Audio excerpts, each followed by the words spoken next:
he did not speak to the media about cases specific and only spoke generally about how ballistics testing can be inconclusive. We were concerned about the media stories that were showing, first of all, that the bullet himself did not match, and that therefore we had no case. The judge says he will issue his decision about the contempt allegation at a later date. And this is lawyer. Attorneys say an Iranian woman is among a group of people who have been deported to the Central African Republic from the U.S. This is AP News. There is storm cleanup in parts of the Midwest. Severe weather left a trail of destruction in communities south of Chicago in the aftermath of a tornado in Maryville, Indiana. Video from Michael Snyderville shows leafless, shredded trees and broken limbs littering the ground. Officials there say more than 200 buildings were damaged and part of a high school's roof was ripped off. Tornado damage was also reported in Hebron, Indiana and Streator, Illinois, where Kathy Spitznagel spoke to ABC 7 Chicago. It sounded like a train was going through. It blew my front window out, and then I was in the bathroom, I saw the light in the bathroom ceiling was there, my whole back wall was taken off. Down trees and power lines caused hundreds of thousands of outages. Utility companies say restoration efforts could extend into next week. I'm Jennifer Kuhn. FIFA is blaming empty seats at a World Cup match in Mexico City on fans in the concourses. There were many visible empty seats. I'm Ed Donahue, AP News. Who did you do in that corner? Anyway, the soccer show. This was raised 105.1 a postal video radio station. The Earth House is in false land. We recently spoke with Democrat agents, Lieutenant Governor Josh Tenorio, and Senator Tina Maria Barnes to learn more about their vision for law. Catch the full conversation that took place on May 26th on Wave 105 Central Drive. This is a glimpse of Guam radio station. When a warrior is faced with adversity, he fights to make it work. It is free. Always strong. Believe. Believe you can, and you will. Wheelchairs for Warriors provides mobility solutions for veterans and first responders injured in the line of duty. Join the mission and visit wheelchairsforwarriors.org. Party Fridays will celebrate music and dealerships. Perfect for Black Friday, family gatherings, anytime you're ready to go. Available for pickup or for delivery. Only at Chuck, where the guy your number is happy here. Live via the program to childhood conflict. I can't do it. We do it. Because every individual we make is a moment we give to children or Catholic.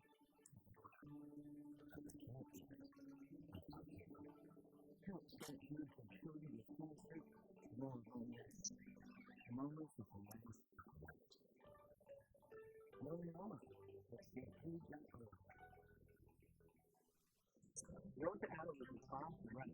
It's time to sit down with Republican candidates, speak with Frank Glass and Dr. Marilyn Connor.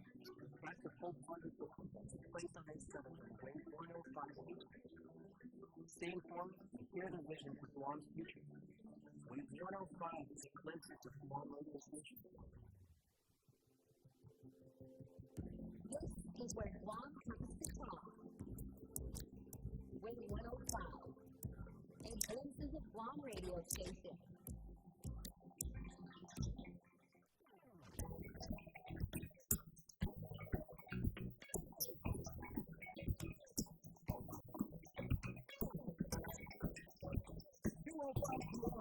Welcome to the show. This is BrightSide right here on Wave 105 with EGUM. Then go on. My name is Brian Finishley. On this Monday, June 15th, not to be in. Let's bring up the host, Mr. Pauly Suba. Welcome to another BrightSide here on Wave 105. Well, not so bright if you're an Alex Pereira fan. Breaking news, Alex Pereira got TKO'd on President Trump's birthday. I saw the birthday party is happening right now as we speak. I was just watching it.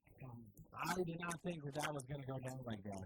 Still gone, mashed his way. To be honest with you, Alex Pereira looked like he was winning round one. And round two came along and still gone just kept piecing him up, and it could have went. They could have ended it a lot sooner. However, it looked like Alex Pereira was going to weather the storm. He was able to get on his feet again. And I was just hoping that Alex Pereira was going to knock Gon out because Gon was just going forward. And I was hoping Pereira was going to kick him in his face and just knock him out. Like, I was praying for anything. However, Gon he just pieced him up.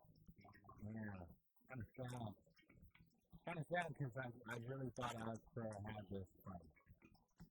I don't know. Way to ruin President Trump's birthday party.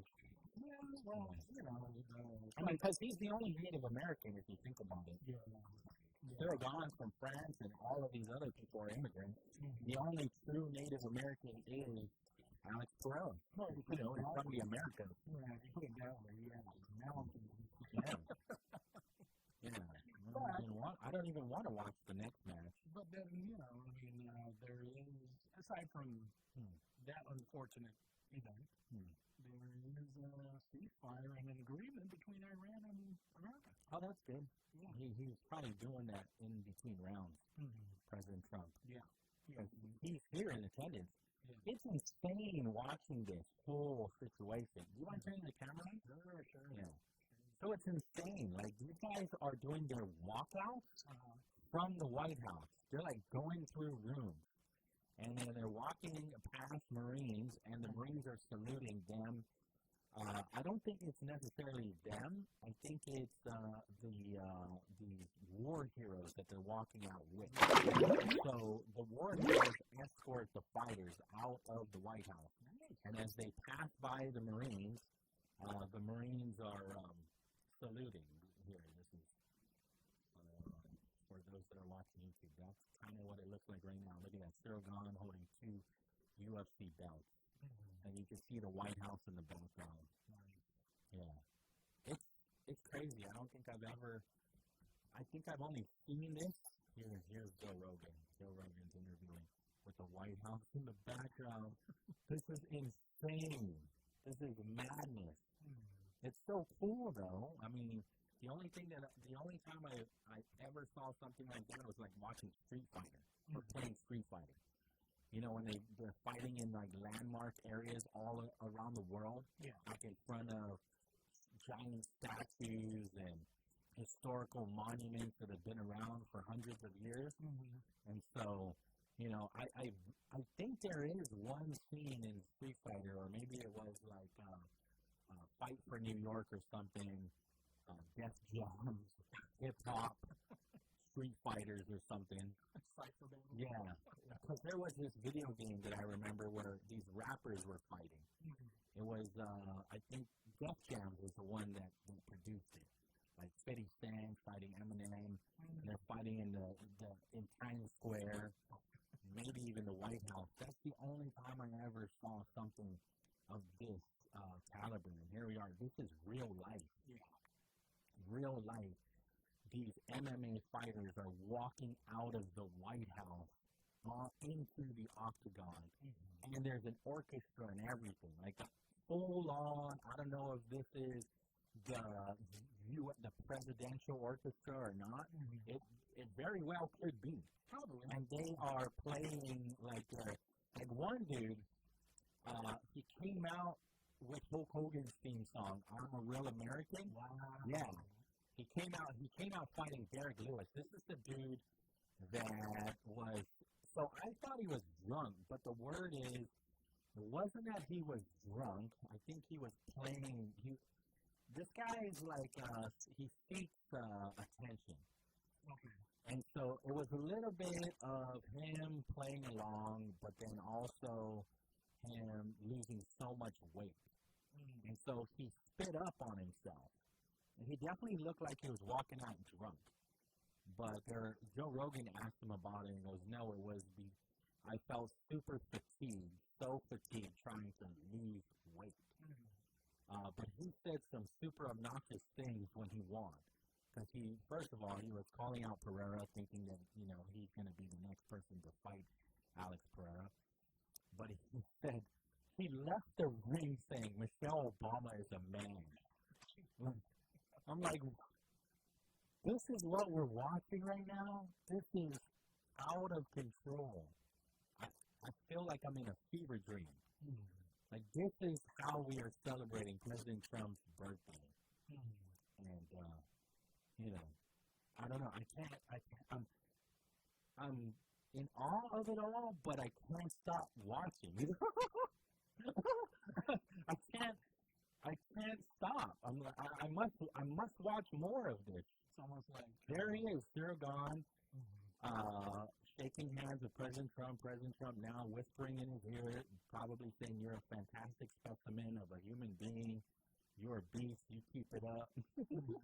I'm pretty sure that's kind of what he's saying, whispering in the ear of Sirgan, who's a Frenchman. It kind of makes the... Well, at least one Frenchman gets to win. Yeah, the White House, right? It kind of loses that mystique, if you will. Like, you know, you have It's all out the window now. It's all out the window. you know, but hey, you know, to each his own, I guess. Yeah.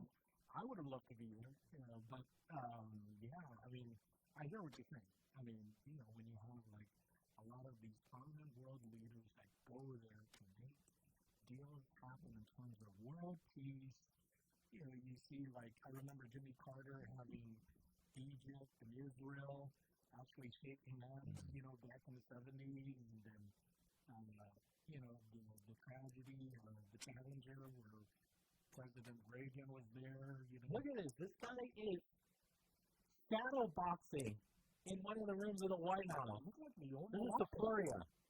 Look at that. He's shadow boxing in the White House, ready to. This is the main event. This guy is ready to go out into the octagon. Yeah. There's KG holding wrapped around a U.S. flag, ready to walk out. This is the main event right here, Justin Gaethje. This guy swings for the fences. This is probably why it's the main event. Okay. But I can't stop watching. I mean, I'm watching right now while we're doing our show. I'm like, what else are we going to see here? Have you ever watched Peacemaker? Who's heard of that one? John Cena. No. It's on HBO Max. It's also very offensive, very like, I don't know how to explain it. It takes patriotism to another level, to where it's almost like it's offensive. Like, you love America that much? Like, it's almost blasphemy, though. Yeah. I would almost say, like, you're basically, you know, the way you're carrying the flag, the way you're representing the flag and the bald eagle is super distasteful. You know, when the founders, you know, I believe it was George Washington, when they decided to put a White House, build a White House, it was supposed to have that mystique of power, of intimidation for other world leaders. Yeah. And, you know, you got to look at, over the years, I believe it was President Abraham Lincoln.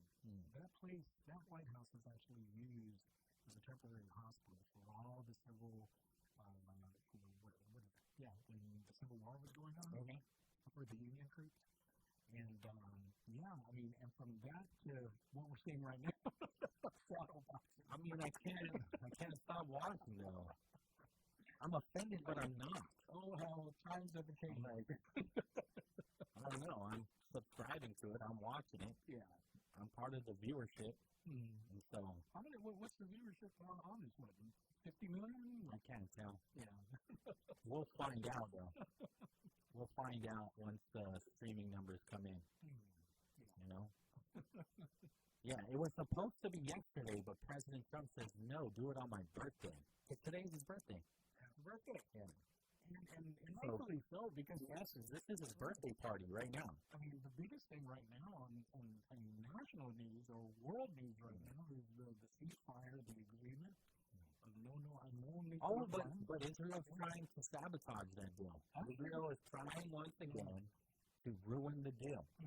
Well, it's, part of the agreement is that Hamas, Iran got to put Hamas in check, and Israel will not attack unless attacked, and that's in the agreement.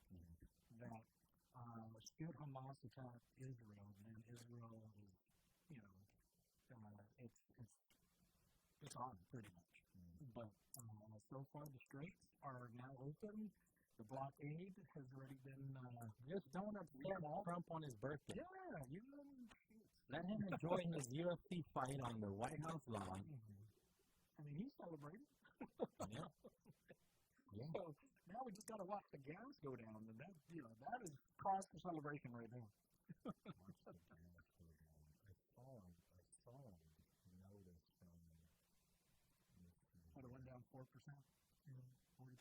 something like that. Because I know that oil executives send a blunt message to Americans on gas prices. Okay.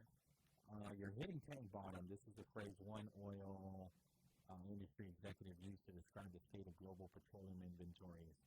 In a conversation the executive said had already been shared with senior officials in Washington, the same person gave it an unusually specific deadline, mid to late June, according to E&E News. The White House response was immediate and direct. Politico's anonymous sources are wrong, a White House official said, while an Energy Department official added there have been no such discussions about inventory levels, according to E&E News. For oil executives told Politico the opposite is true, and at least two of them have now made similar warnings on the record. The dispute traces back to the Strait of Hormuz, which Iran effectively closed following U.S. and Israeli strikes that began on February 28th. The strait normally carries roughly 1/5 of the world's oil supply. The inventory drawdown has been underway since the early weeks of the disruption, when the world was already burning through stockpiles of 7.1 million barrels per day. Worldwide petroleum stocks now hold around 7.5 billion barrels, a decline of approximately 500 million barrels since the conflict began, falling at a rate of roughly 5.8 million barrels per day. That's according to Jim Burkhardt, Vice President and Global Head of Crude Oil Research and S&P Global Energy. Most of that oil already has barrels and is not held in reserve, Burkhardt said, and inventories in some regions may be hitting operational minimums.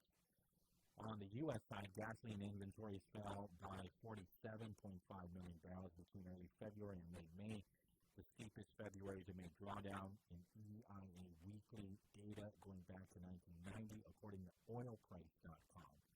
The next largest February to May drawdowns on record were clustered around 30 million barrels set 15 years ago. U.S. commercial crude stocks separately fell 8 million barrels in the most recent week, the 8th straight week decline, leaving stockpiles roughly 3% below their 5-year average. So yeah, all of this opening of the Strait of Hormuz couldn't come sooner. Exxon and other oil companies are warning about $150 to $160 of oil. What separates this warning from typical anonymous sourcing stories is that the same concern has now been voiced publicly by named executives at major companies. ExxonMobil Senior Vice President Neil Chapman told an investor conference that benchmark Brent crude could reach $150 to $160 per barrel if inventory declines continue. Once you get to that point, then you'll see prices sink up, Neil Chapman said. Let me see here. American Petroleum Institute CEO Mike Summers said on Fox Business, "We're sounding the alarm on these inventories going to record lows." And so the administration is known to watch closely. We have to solve this problem in the Strait of Hormuz. The warning extends beyond U.S. oil majors. Frederick Lafleur, head of analysis at commodities trading giant Gunvor Group, said in late April that if the Hormuz closure dragged on for another month, oil markets would effectively run out of stockpiles and hit tank bottom. This, according to Fortune. The national average gas prices show right now the national average price per gallon of regular gasoline stood at $4.26. As of Wednesday, that's $1.28 higher than before the war started, according to AAA data. That is down from levels closer to $4.50 reached a few weeks earlier, decline the administration attributes to market optimism around possible negotiations to reopen the strait. And so, yeah, those negotiations have to stay.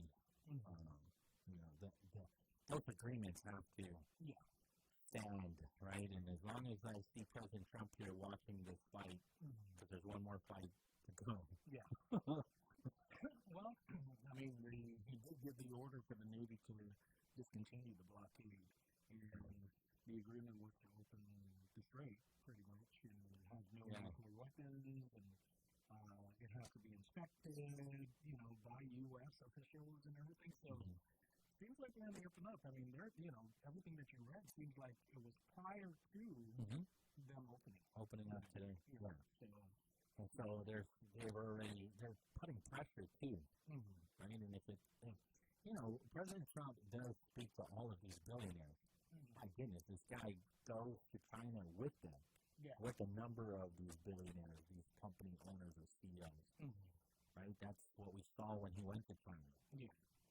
And I think now that the agreement is there, I know there's a summit for world leaders, which he will be attending to announce that the conflict is now over, the Strait of Hormuz is open, there's no more blockade, and his words where I read, for all the ships out there, get your engines started. That's what he said. So, I guess he's in a good mood. While you guys are doing that, I'm going to go watch the fight. Yeah. Thank goodness he didn't go watch any more Knicks games, because the only one that they lost was the one that he attended.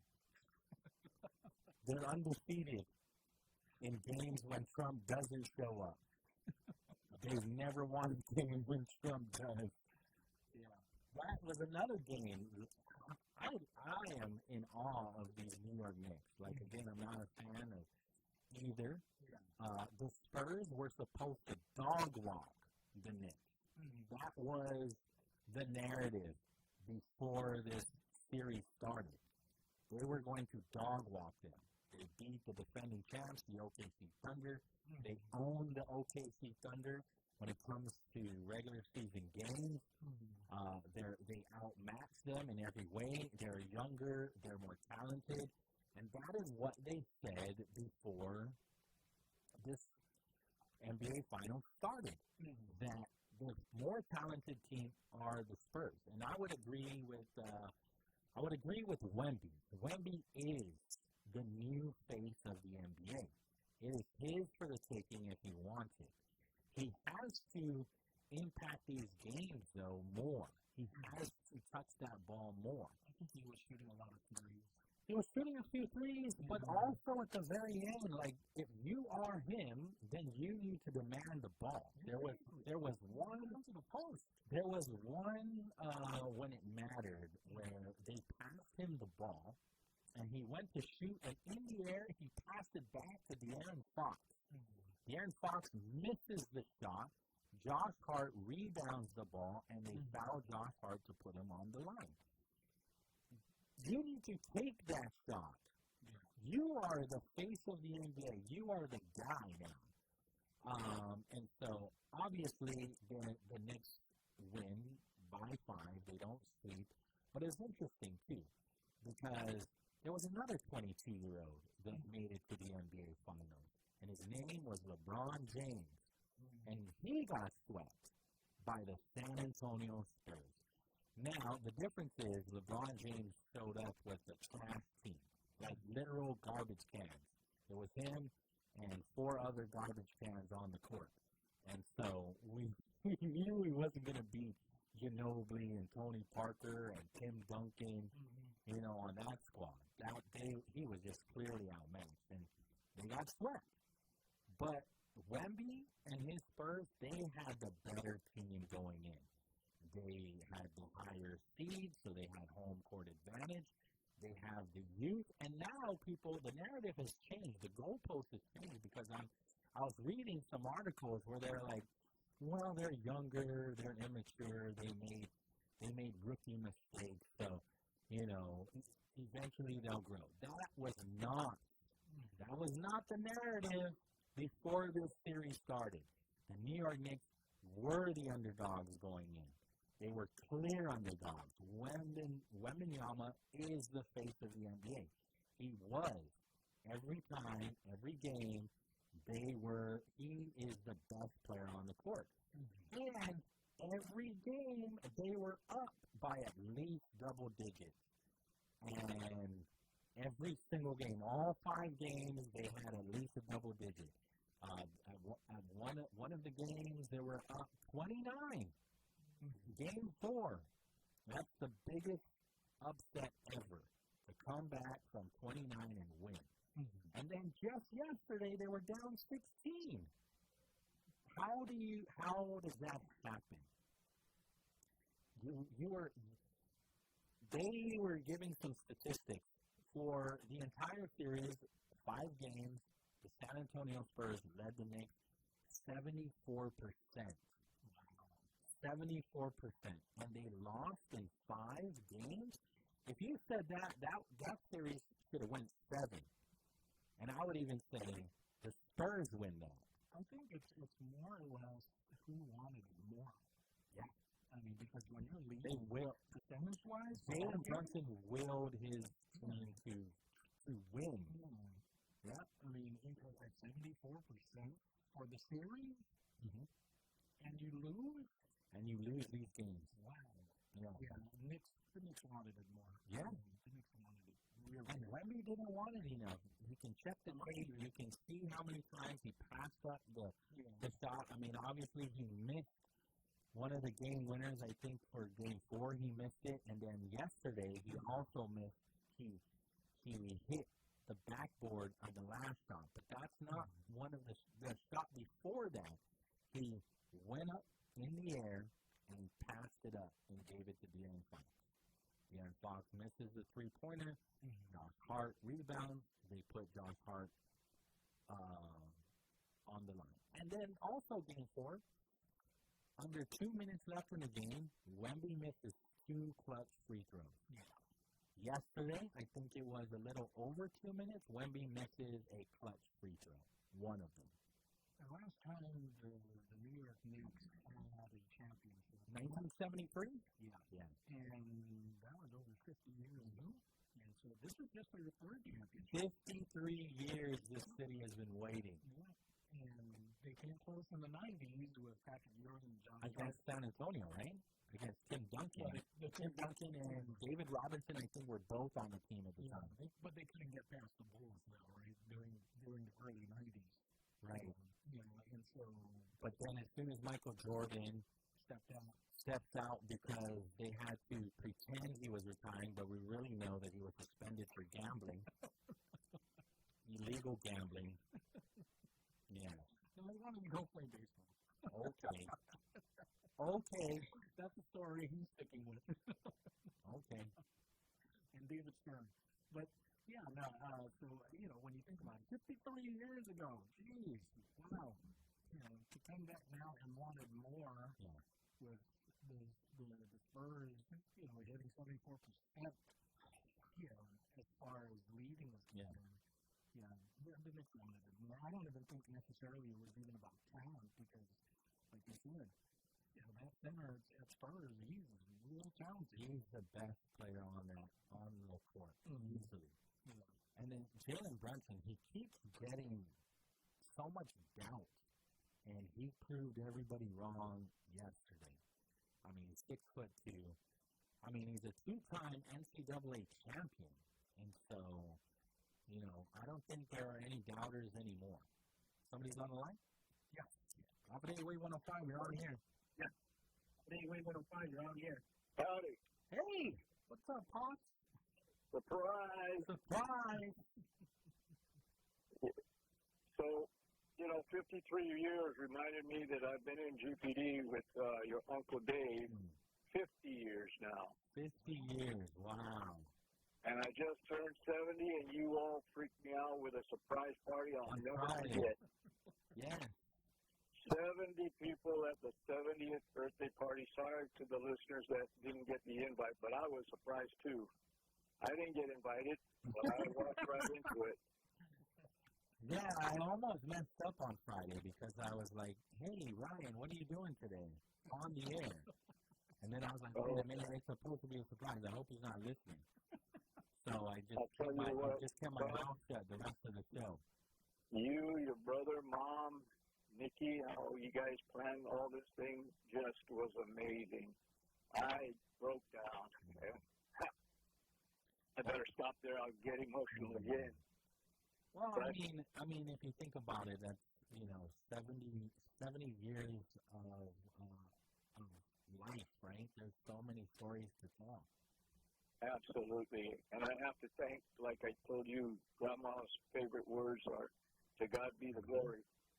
Well, if it wasn't for her carrying me for 9 months, and Grandpa and them getting together, and the great-grandmas and grandpas, I wouldn't be here, and you wouldn't be here, and you wouldn't be on the bright side. No. Yeah, for sure.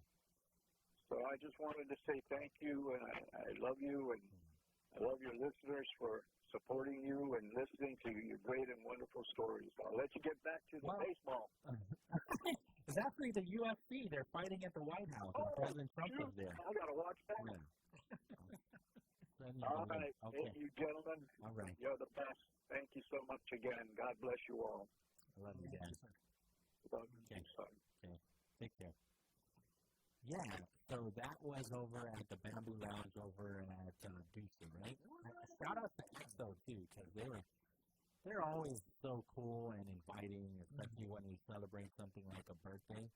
They really, they go all out, right? And they make it feel like, we hired them for the birthday, but really they're the house band, and then the staff there just makes it special. My dad and his friends, they're like regulars there, right? That place is, it's popping on a Friday night. That one, and then also the other one on the other Ducey. The other bar. Is it Ducey Lounge? I forget. But both of those lounges on the weekend, especially on a Friday night, they're very fun to go to, right? Because you have the local musicians that people have been watching for 30 years sometimes, right? Patrick Palomo for longer even will perform on the other side too. And so it's just very nostalgic. The vibe is just like top notch, right? And so it was just fun to be there. And then, like I said, the staff they were just so hospitable, so friendly. They made it so easy. Yeah. To just relax and enjoy ourselves. And then, like you were there, Senator Tello was there, Lieutenant Governor Josh was there, Angel Sablon, former director, right? Attorney Pete. Remember when we were saying, I have a feeling we'll see each other. We could see each other very soon. He knew about it early on, so I'm glad that he showed up. Yeah. There was actually more than 70 people. When we took the picture, because I asked whoever was attending if they could, because we really just wanted to make it special. I don't know when's the next time we're really gonna do that and celebrate, him, and I think that there's no better time to celebrate him than his 70th birthday. Yeah. Right. When I hit 70, should I ever hit 70? Your dad is like inspired me. I'm like, man, you look good at 70, like now. He looks amazing, right? I'm like, hey, he looks great. What supplements are you taking? Yeah. Wanted to see. And so, again, I have to thank everybody for prayers too, because he was gone for a good 3 weeks, maybe longer, to get some checkups at the Mayo Clinic. People were even, they didn't want to ask, but they would come up to me and say, is everything okay with your dad? He knows this, right? Because he had lost so much weight so fast, like drastically. Yeah. It was obvious, right? And so we're obviously concerned about him. And so he's put back some of that weight. And again, I'm just very grateful to all the prayers and all the support, and then the medical staff that he has, that he's been working with, not just over at the Mayo Clinic, but even here in Guam at the Naval Hospital and taking care of him. But there are just countless people that love him and are concerned about him, and I would like to say thank you so much for your prayers. Thank you so much for your support. He is feeling a whole lot better. Yeah. And so, and we're just glad that he can still be part of our lives for many years to come. He was many cutting up years. the rug, Right? He was dancing with your mom. Yeah. I'm like, hey. Yeah, and he literally blew 70 candles. We couldn't even fit all 70 candles on one cake, so we had 3 cakes. And he blew all 3. And Ryan, I want to thank you too, because you made that really cool video. And so my family was able to watch it over the weekend, and they're very grateful for the video that you made. I'm sure that's going to stay with us for a very long time. Oh, hey, you're welcome.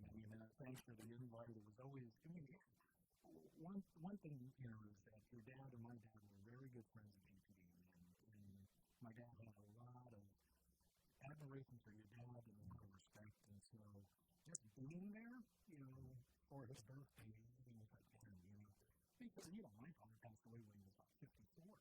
Mind you, I'm 53 right now. So I never saw my dad. Right after he retired and turned, I never saw my dad past 60. So it was kind of heartfelt just being there with your dad. Knowing that my dad were good friends. My dad, I'm here for you. So thanks for the invite. Of course, the whole Suba family. Love you guys. Your mom. I haven't seen her in a while. I think the last time I saw her was when I was working at FDA. And so it was good seeing them. And then, of course, Uncle Johnny from Juan. I had a great time. And I can safely say that everybody at that bar had a great time. It was just, the togetherness. Everybody just, Brother Willie Brennan, I haven't seen him in a long time. I'm like, dude, how are you? Yeah. And, seeing a lot of old retirees from GPD, I'm like, man. What was really special, too, was the newly appointed SWAT team showed up. Yeah. It's like, okay, so you have all the retired police officers, but look at SWAT showed up, and I think a few of them just have been transferred over to that division. Yeah. So they're a whole new team. I didn't see the giant Batmobile, the armed. Oh, yeah. I was hoping to see that thing out in the front though, but they didn't roll in that. Yeah, that would have been nice. That would have been cool. Where's the Tourette? Just like shooting bubbles. Right, if it was a water gun from the top, that would have been crazy. All right, we'll take this break. Still watching that main event. Justin Gaethje is in the octagon. Again, the backdrop is the White House. Wow. It is insane. All right, we'll take the break. Lunas. Oh, I'm watching some fireworks now, too. Or old, black or white, or anything. From the very professionals, doctors to detectives, some things define us and set us apart. But there's one thing that binds us. Before anything, we are one thing. Born to be American, proud to be Americans. Our United States are our United States. Know your Constitution. Unity with the American Theme from AmericanTheme.org. We are looking back at a legendary piece of parchment that laid the foundation for modern global democracy. Welcome to a historic edition of the National Day Spotlight for June 15th. Magna Carta Day celebrates an ancient text that once went on a top-secret wartime mission to America.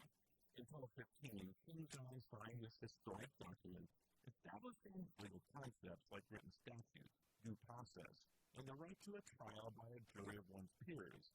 7 centuries later, as World War II tore across Europe, the British government secretly selected one of the 4 surviving original copies across the Atlantic for safekeeping.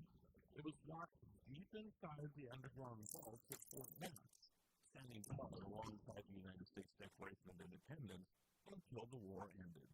Today, take a moment to read up on your constitutional history, appreciate our enduring legal traditions, and celebrate the documents that protect our everyday freedoms. How incredible is it that the ultimate symbol of British law spent its most dangerous years hiding out in Kentucky? Right next to bourbon. Right? Never thought of that. I think that's amazing, actually. We are also celebrating National Nature Photography Day and National Planetary Day. I'm Alice Anderson. And I'm Marlo Anderson with National Day Calendar, reminding you to celebrate every day. If you're looking for world-class website hosting at a fair price, Pair Networks is your best choice. Whether you're a professional web designer or a beginner just getting your site online, Pair Networks has a web hosting plan that's right for you. Log on and learn more at pair.com. That's PAIR.com. Pair Networks, world-class web hosting at a fair price. Visit us at pair.com. Pair Networks. Registering a domain name on the web? You should know about PairNet. PairNet offers .com names at a great price with quality service you expect. Because PairNet is powered by internet leader Pair Networks. Whether you need a domain name for business or personal use, PairNet is your best choice. Remember PairNet when you need a domain name. That's PAIRNIC.com. PairNet. Andy Gas, Mobile Catch a Purpose. Now through July 31st, Mobile Smile app members can enjoy a free 6-inch Subway sandwich with unlimited mobile fill-up at $30 price at any Guam mobile station. Available exclusively on the mobile app. It's as easy to download. Open the app, enjoy the rewards. Not the man's app, even the Mobile Smile product, mobile location. Registrations, mobile, Subways, and great deal for the seller. See store for details. The road to honesty continues. This time, we sit down with Republican senators, Vice Speaker Pauly and EJ Pauly. That's a full conversation that took place on May 5th on the Wave 105 Business Center. Senate forums and hear their business with last speaker. Wave 105 is a crisis of more movement.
Pauly, Suba. I do want to thank our sponsors that we start with these Cherry Green Bar. So it's more like their food and memories happening here. Subway is on a refresh to refresh and a Triple J auto right now. A Triple J Ford, get that free $500 gas card and you drive home with a new Ford truck.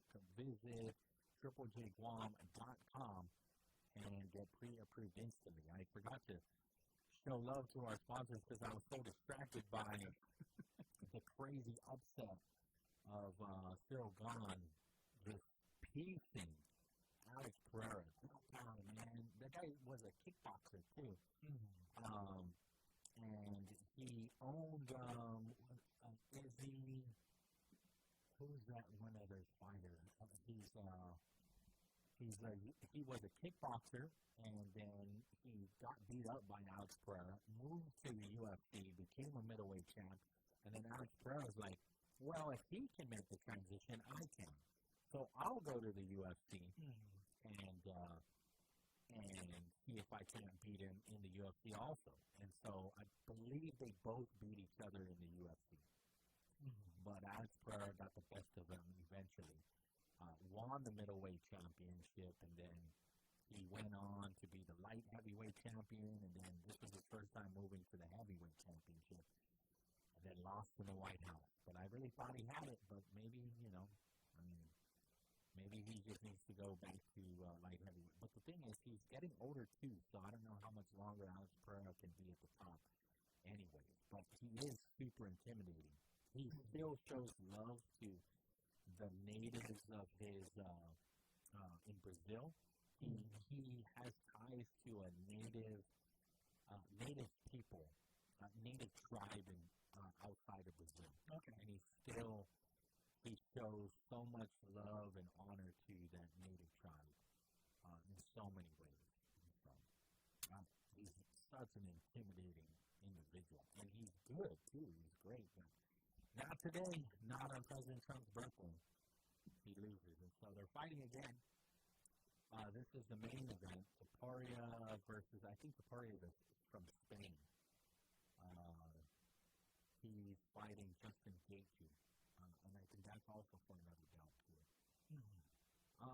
Let me see here. Oh, and so also yesterday during the press conference after the New York Knicks beat the San Antonio Spurs, the CEO of the Knicks had to interrupt Josh Hart. Josh Hart had his two little boys at the post-interview, right? Post-game interview. And he had his two little boys, and they were super adorable. They kept wanting the microphone. They wanted to talk in the microphone.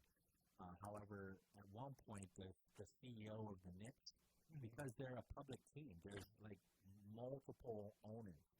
The New York Knicks they don't just have one owner, they have so many. So they have a board, they have a president, they have a CEO. So the CEO comes on and goes, sorry, I have to interrupt this, but I just want to the people of New York, Tom Denson, please celebrate safely. There were reports of a number of people just causing disruption, not necessarily rioting, but they were breaking public property. There's video footage of this taxi driver who also is a New York Knicks fan, and he's not happy because there were people on top of his cab jumping up and down, and not just on the roof, but on the windshield. They smashed the windshield. They smashed the hood too, and he had to get a police escort out of there. He was trying to drive out, but his windshield was completely smashed. So, they're talking about, this is what you should not be doing. Obviously, you shouldn't be destroying public property. You shouldn't be destroying other people's property like the taxi driver. Like, this is this man's livelihood, And so, obviously, you should be partying, but party responsibly. All of the boroughs were just going insane. It was madness. I can only imagine if they won in New York City, right? And so, if they had, it's kind of a blessing in disguise that they didn't even win in Madison Square Garden, because I can only imagine what would have happened there. But it was crazy because it looked like there were more Knicks fans in San Antonio. That part was like, I was tripping out over that because I swear the Spurs fans, they dominate. They show up for the Spurs. How did they give up those many tickets? The Knicks just must. Not only did the players want it more, the Knicks fans wanted it more. Because they were willing to buy these tickets off of other people just to get in the stadium there, and they didn't even want to leave. I don't even think the Knicks left yet. They might still be in that locker room partying with all of the champagne, because 4 hours later they were still in there with the loud music, the champagne still popping, and they were just taking it all in. I don't think they want. Maybe they're on a plane now, but the New York Knicks parade in New York City is set for this Friday. It will be Thursday for them. Yeah. So they were saying, party responsibly, everybody be safe, do not damage property, let's calm down a bit, and then get ready for the parade on Thursday night or Thursday afternoon, I'm not sure. But yeah, the whole city is still celebrating. And then on top of that, we haven't even touched on the World Cup because the World Cup started over the weekend.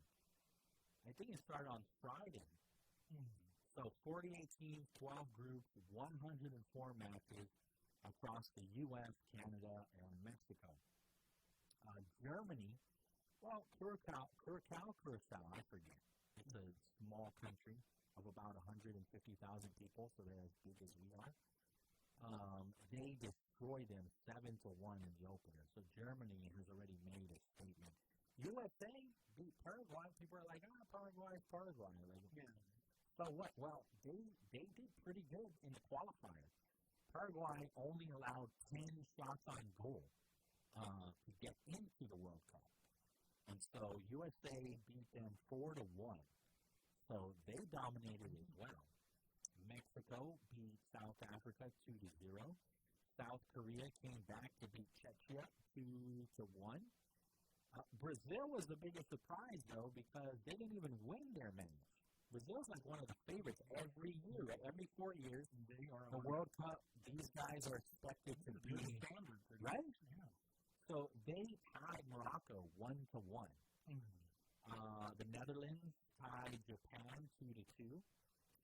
Qatar also tied Switzerland 1-1. Scotland leads Group C after beating Haiti. Again, USA and Australia are both off to winning starts in Group D. Australia beat Turkey also. So people are talking about Turkey as the one to beat in Group D. They're in the same group as the U.S. Okay. So, the way that they've got this set up now is a new format. Top 2 teams in each group, right? And then they take the 8 best third-place teams. Those 8 best third-place teams also advance into the bracket. Because right now they're only doing the pools, right? Every pool, every team plays each other once. And then the top 2 teams advance. And then if you happen to be one of the 8 best third-place teams, you'll also advance. And so teams like Scotland and Morocco are making noise already. They're underdog teams, especially the fact that Morocco was able to tie Brazil and keep, not lose to them. That's pretty impressive. And then Brazil has dropped some points because they were not able to win their match. So there's a lot of wide open groups. This is still an early start into the World Cup. And so again, Canada is hosting games, the U.S. is hosting games, and Mexico, they're all hosting games. So again, the story too is, because people are even saying the U.S. doesn't stand a chance. But, again, I don't know, Paraguay, yeah, sure. But, if the way things are already going down, we were already favorites against Australia. We weren't against Turkey, though. Turkey was supposed to be the team to take our group. But, they were saying, USA would be the second team to go out of the group. Yeah. But we'll see. We'll see what happens.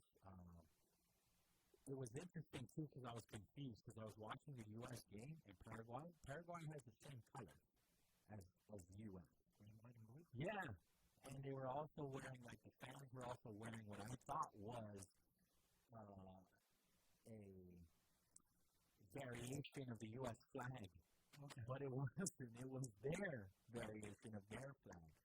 So I was kind of confused, because I'll be honest with you, I don't watch soccer until we get to the World Cup. The last time I watched soccer was 4 years ago.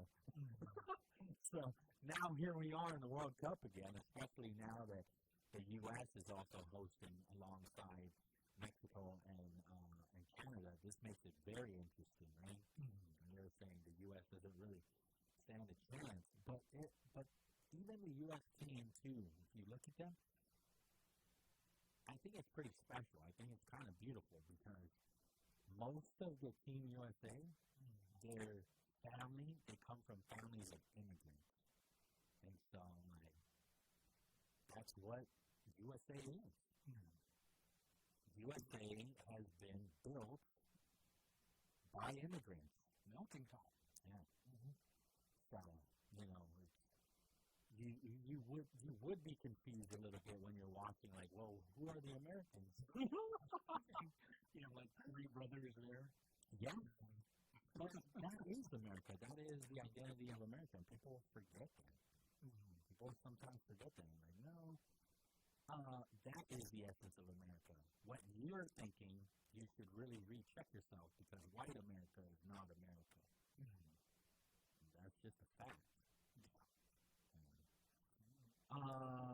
2:56 in the afternoon. I'm watching this on the side here, watching this fight that is on the White House. It's the last one. This is the main event. Apparently, every now and then I just look down and it's kind of in the background. These fights have been pretty good. This has been a really good fight card. Most of the fights are not going to the judges. They're going to either TKOs or knockouts.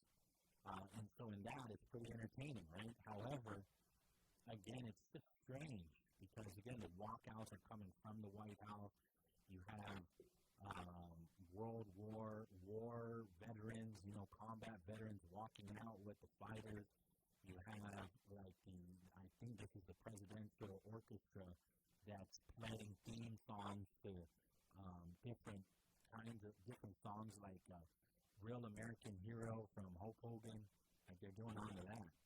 And then right before this fight, like I was saying before we got to the break, they started shooting off fireworks near the Washington Monument. So the backdrop before this fight is the White House, and behind, off to the left, were fireworks as well to start the beginning of to mark the beginning of this main event right now. And so I think the whole thing started around 10 a.m. and here we are. It's almost 3 p.m. and we're at the last fight. On the other side of the AP News, I want to start playing some audio clips, or actually some video clips, of this morning's oversight hearing of the Office of Civil Defense. And we had a conversation with Senator Shangamatata when we first saw the notice that there was going to be an oversight hearing, right? And so that happened this morning. We'll play some of these clips again on the other side. But real quick, from Senator Shangamatata, he put out a release once this oversight hearing was over, and he says, "A lesson from history. In the 20th century, America wielded its strength best used in the service of peace. It was true then, and it must remain today in 2026. Strength must be continuous and focused when the enemy changes. And in the 21st century and beyond, the enemy has certainly changed. The enemy I am referring to is not some adversary that emerged when this modern emergency management system was established. Complacency is the enemy of progress." And that's kind of where some of the senators are going. Senator John, Senator Chris, Speaker Frank, Vice Speaker Tony. They don't all say it, but that's kind of the tone. It's like, why is there not enough? Why haven't we moved on making sure that the Office of Civil Defense and Homeland Security is addressing some of these concerns that have been long-standing? And the response, I'll let you hear from Mr. Idegi and some of the Homeland Security team, is, well, it's also FEMA. It's also Homeland Security when there was this shutdown. And they're just getting back to work.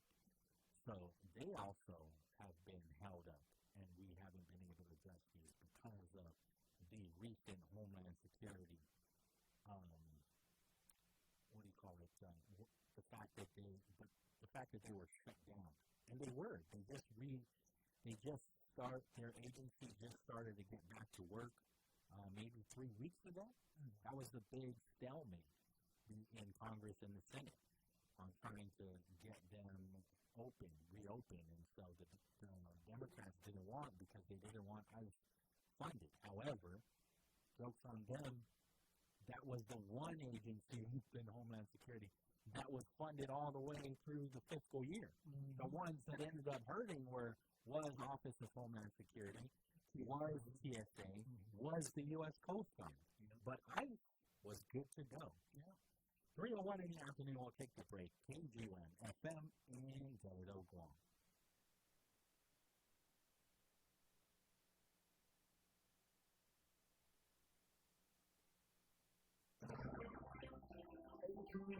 So Friday, Elon Musk's SpaceX made its debut on Wall Street today. The stock soared 19%. It turns Musk into the first ever trillionaire. Let me tell you, if people had told me this was going to happen, I was like, man, you must be smoking some really good stuff. I think it's going to get great. Forbes estimates Musk, who is also a major shareholder in Tesla, is now worth $1.1 trillion. Elon Musk's SpaceX is going public because it needs money to fund its ambitions of putting satellites and data centers in space and eventually establishing a colony of people on Mars. Pakistan's Prime Minister says the United States and Iran have agreed to a final text for a peace deal. Scaffolding is up at the Kennedy Center in Washington to remove President Trump's name from the building. A judge rejected a request to pause a court-ordered deadline to remove references to the president from the building and other aspects of the Kennedy Center's operation. Board member, Ohio Democratic Congresswoman Joyce Beatty says this is not over. Of course they're going to find us every bit of the way. There's going to be a legal fight. A federal judge ruled the White House is allowed to stage a UFC show this weekend in an elaborate ring already built on the south lawn of the White House to celebrate the nation's 250th anniversary on President Trump's 80th birthday. The president said today a swift and lethal kinetic U.S. strike has killed Hector Rustenford Guerrero Flores, whom he calls the infamous leader of the Trinidad gang. Officials in Maryland are criticizing Immigration and Customs Enforcement for arresting a man and woman outside of a Baltimore elementary school as preschoolers, kindergartners, and their families arrived for an end-of-school ceremony. This is AP News. Artist David Hockney has died at the age of 88. David Hockney's paintings of pools shimmering in the Los Angeles sunshine and colorful iPad drawings to become icons of 20th century art. Over a 7-decade career, Hockney explored and reimagined classical portraiture, landscape painting, and pop art, working in painting, collage, photography, and digital drawing. He was born in the north of England, with much of his life in Southern California, making his sun-drenched suburban views a major motive. Later in life, he returned to Europe, finding renewed inspiration in the wooded hills of Yorkshire and the scenes and trees of France's Normandy region. I'm Charles Deliver. Authorities in Texas say a man who opened fire in a shooting that left one dead and 2 injured had shot at police just days earlier during a chase. They say he began firing shots at officers and bystanders in Midland, Texas, before barricading himself inside an abandoned veterinary clinic. I'm Ed Donahue, AP News. This is AP News Minute. Pakistan says the U.S. and Iran. You're listening to KGUN Wave 105.1. The capital, a proud Grace's Music Radio station. Celebrating America's 250th birthday. Heavy holidays, fire departments, lighting rods that spread wide. The Declaration of Independence will have one person in common. One of our nation's most important founders, Franklin, who is the world's most famous scientist. In his death, he's not remembered either. He's remembered as the founding father. He was ambassador to France. He convinced this powerful monarchy to back a risky rebellion that helped the 13 colonies move the battle against Britain to create the United States. His experiment with a kite proved that lightning was electricity. He had the right to Declaration of Independence and was a leading voice. Perhaps the two people are meeting him like I talk about 20-year-old. His mind is so open. He was a master of science, biology, philosophy, and culture. And America was very different. It had learned from a man born in poverty who rose to become one of the most influential figures of the 18th century. My name name is Emma. I am 13 years old. 6 years ago, I was in the middle of class sitting out and paralyzed from the waist down. Once I completed rehab, my mom applied for a 10-to-10-year service dog. Last January, I finally got to meet my service dog, Garcia. We quickly developed a very strong bond. Together, we go to horseback riding lessons, school band practice, swimming, and archery classes. Together, we pick vegetables, and we like to cut flowers. I love Mercy. She makes me feel like together we can do anything. I can't imagine life without her. She's a part of the family. We are just one of the thousands of teams and independents have served together over the past 50 years. With your help, we can continue for another 50. Visit Pauly.org to see the many ways we can change lives.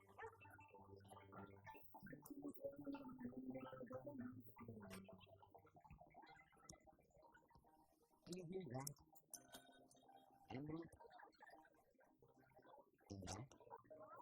Those are the sounds of a healthy and vibrant community. And to this United Way volunteer, nothing sounds better. They're the sounds of children being given greater chances to succeed in school. The sounds of neighbors receiving the support needed to overcome challenges, both big and small. They're the sounds of families gaining access to quality health care and nutritious food for their children.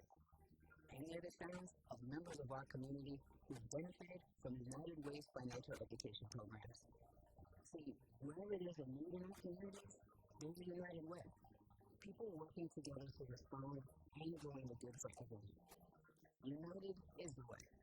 So join us by getting involved or giving back. Learn more at unitedway.org. Talking about guns with others might not always feel comfortable, but it could save a life. Here's a way to start a conversation. Your family is going over to your neighbor's home for dinner for the first time. How would you ask if there are any unlocked guns in the home? Hey! Okay, we're so excited for tonight. Before we come over, may I ask a few questions? Of course. Do you have any pets? Yes, we have a dog. Good. Do you have a pool outside? Nope, just a big old backyard. Nice. Another question. Are there any unlocked guns in the home? Our guns are stored securely, locked in a safe that the kids can't access. Awesome. Yeah. Now, let's talk about what we can bring for dessert. Learn how to have a conversation at agreeatoagree.org. A public service announcement brought to you by the Ad Council. I never been a my sanitation empathy guide. I was sober. My oldest called me and said, "You've been gone from it." I had someone that was very immigrant that he needs to go to Shriners. His injury was a big injury, and I think it's testament to the care that we provide. He's fully functional. He's riding his dirt bike, doing all of the things that you would want him to do. We're just so thankful that Jason is still here. Go online right now to loveshriners.org. Go to Arlington. This time is for Democratic candidates. Senator Corey's election. Senator Kavita Pence. Here is your opportunity to hear how the plan is going forward. Watch the conversation on the way 405 meetings. Relay Williams. This is a closer to the communication.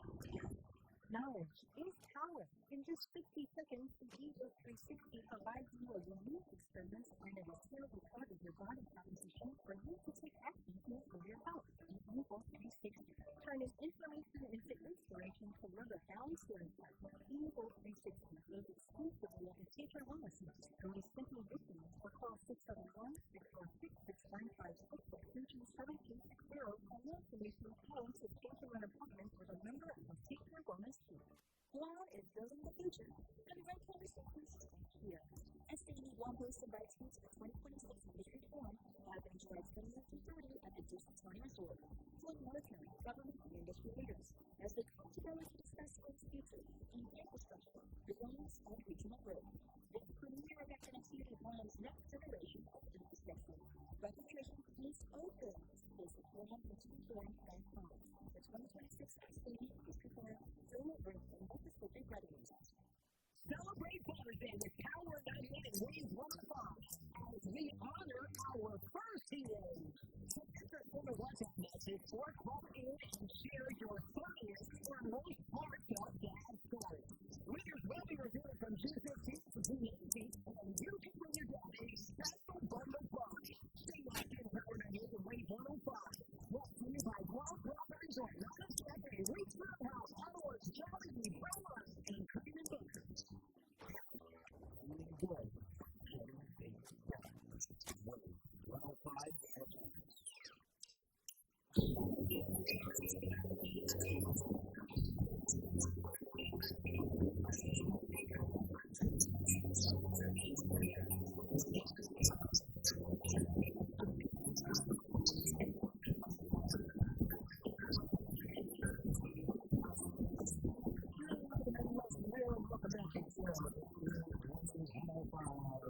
You got locked on some BrightSide with Mr. Pauly Suba. We want to hand our sponsor, and that is Triple J. Triple J Auto, right now, Triple J Ford, get a free $1,000 gas card when you drive home with a new Ford truck. Go to TripleJGuam.com, get pre-approved instantly. As well as Subway, you got to refresh to be fresh. GTA, we start with you. And Chili's Grill and Bar. Chili's more life-great food and memories happen here. 671-922-1051 or 1052. We are online at wave105.com, as well as our YouTube channel, Wave 105.1 FM Guam. Another breaking news, Justin Gaethje just won. Nice. Ilya Taparia, who was the favorite to win this one, the main event, he went to his corner. I can't tell if it was round 3 or 4 or going into 5. Every now and then I'll just look down and I'll see Taparia get pieced up just like Alex Pereira. So much so he went to his corner, and Taparia's corner said, "Enough is enough, man. We gotta just end it." So it was due to corner stoppage. So Justin Gaethje wins. And I guess it's fitting, right? I mean, all of it, President Trump's birthday, this is at the White House, the White House lawn, and Gaethje walked out of the Oval Office. This dude walked out of the Oval Office. Like, what is going on here? He walked out of the Oval Office to the Octagon, and he ended up winning the match. I'm not sure if it was a title match or whatnot, but I feel like that was more important to him. More than a championship, it was about pride and all of that, because he walked out with the American flag wrapped around him. And again, of course, President Trump just in awe of it all and just clapping, like slow clapping, like, that's a true American right there.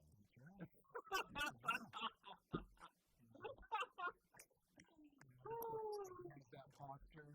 America. What? And he has that Queen Elizabeth wave.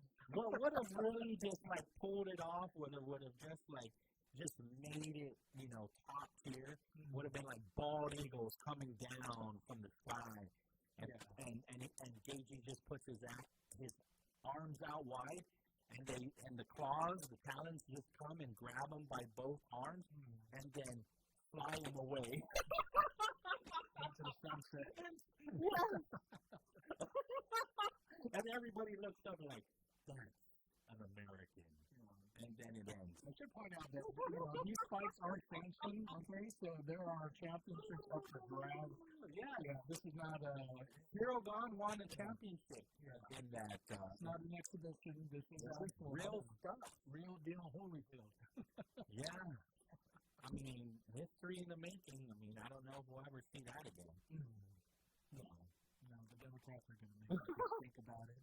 We're going to bring dignity back to the White House. Well, I mean, just yesterday they started pulling Trump's name off of the Kennedy building. Yeah. The arts. Because the judge said, like, you can't just put your name on it. Congress has to say so. This is the Kennedy Center. We put the Trump Kennedy Center. Yeah.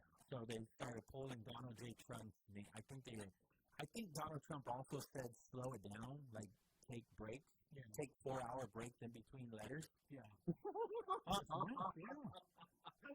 I think Trump is still there, and the Donald J is probably off by now. Okay. Yeah. Okay. But in record timing, they put it up. Donald J. Trump went up fast. And now when he's been ordered to take it down, just real slow. Yeah. Because when you look at, when we have to name like street names or buildings, Yeah. It has to meet the approval of the legislature. So on a bigger scale, it has to meet the approval of Congress. And I guess he just really wanted to rub it in their face. No huge bill. Yeah. So he's like, yeah, I know they're going to take it off, but just go ahead and go. Take your time. Just for craps and giggles. Take your time. Executive order 4-hour lunch break in between letters. Let's do this. Okay, so back to what we're doing here, right? There's an oversight hearing that took place this morning of the Office of Civil Defense, Guam Homeland Security and Office of Civil Defense. And so FEMA has concerns about how Guam handles federal disaster and emergency management grants. And so federal auditors found major problems with how Guam Homeland Security and OCD manage FEMA money.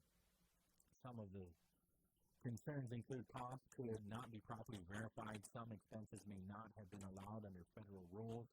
Overtime costs from 2018 to 2023 were not properly approved or supported.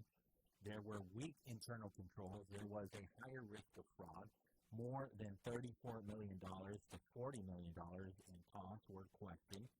Some former staff were later indicted for alleged misuse of federal funds. Not just one.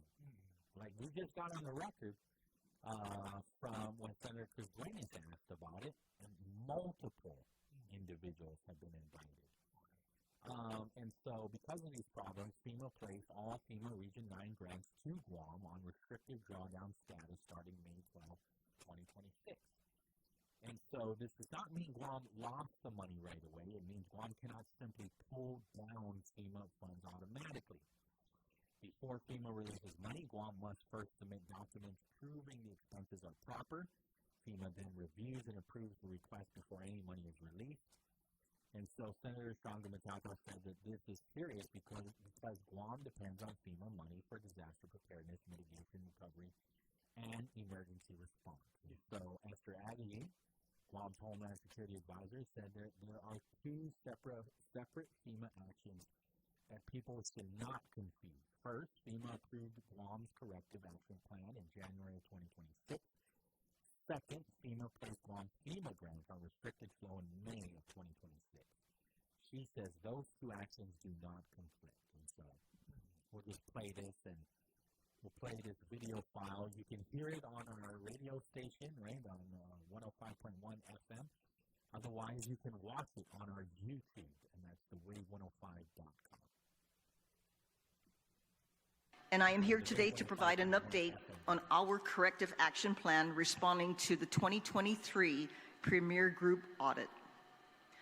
I want to begin with the distinction that matters most, because the record contains two federal actions that are easily confused. In January, FEMA approved our corrective action plan. In May, FEMA placed our grants on restricted drawdown. These are not contradictory. The first is a judgment that our plan is sound. The second is a control mechanism that keeps federal funds flowing while we prove that soundness over time.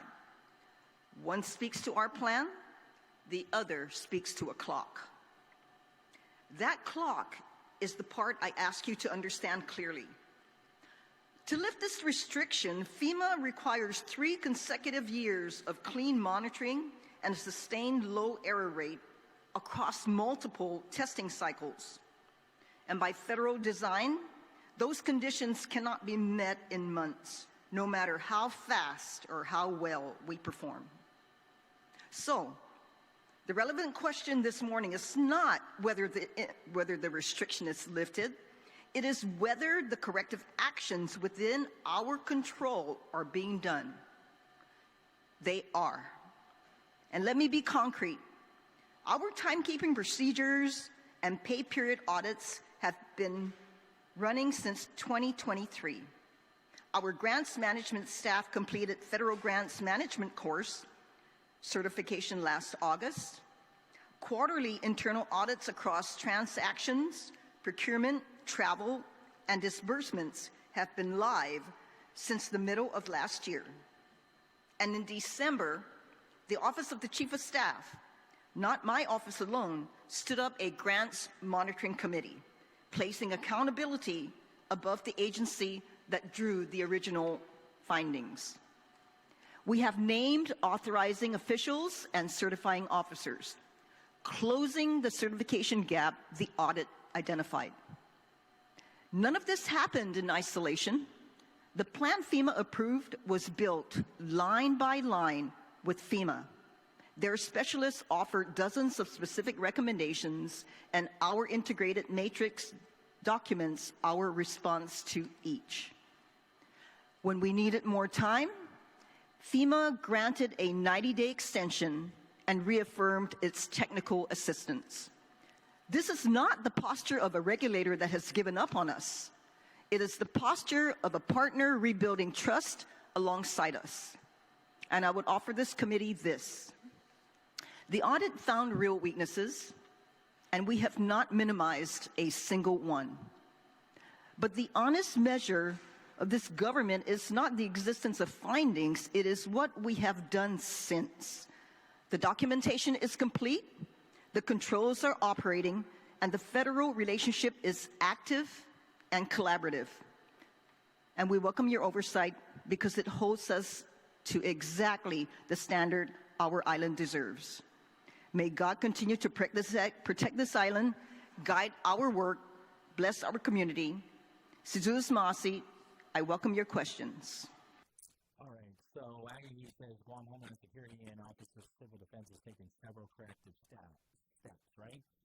Including new timekeeping procedures, pay period audits, federal grants management training for staff, quarterly internal audits, reviews of transactions, procurement, travel, salary allocations, and disbursements.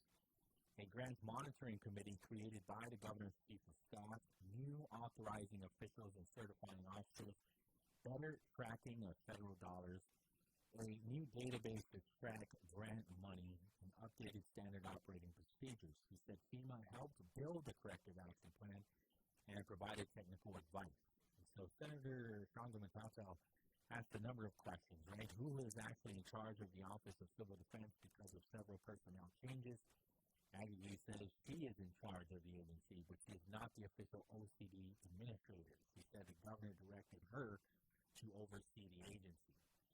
And then Senator Gumatata raised concerns because the OCD administrator position is classified, and there are rules against assigning certain unclassified or contract employees to classified positions.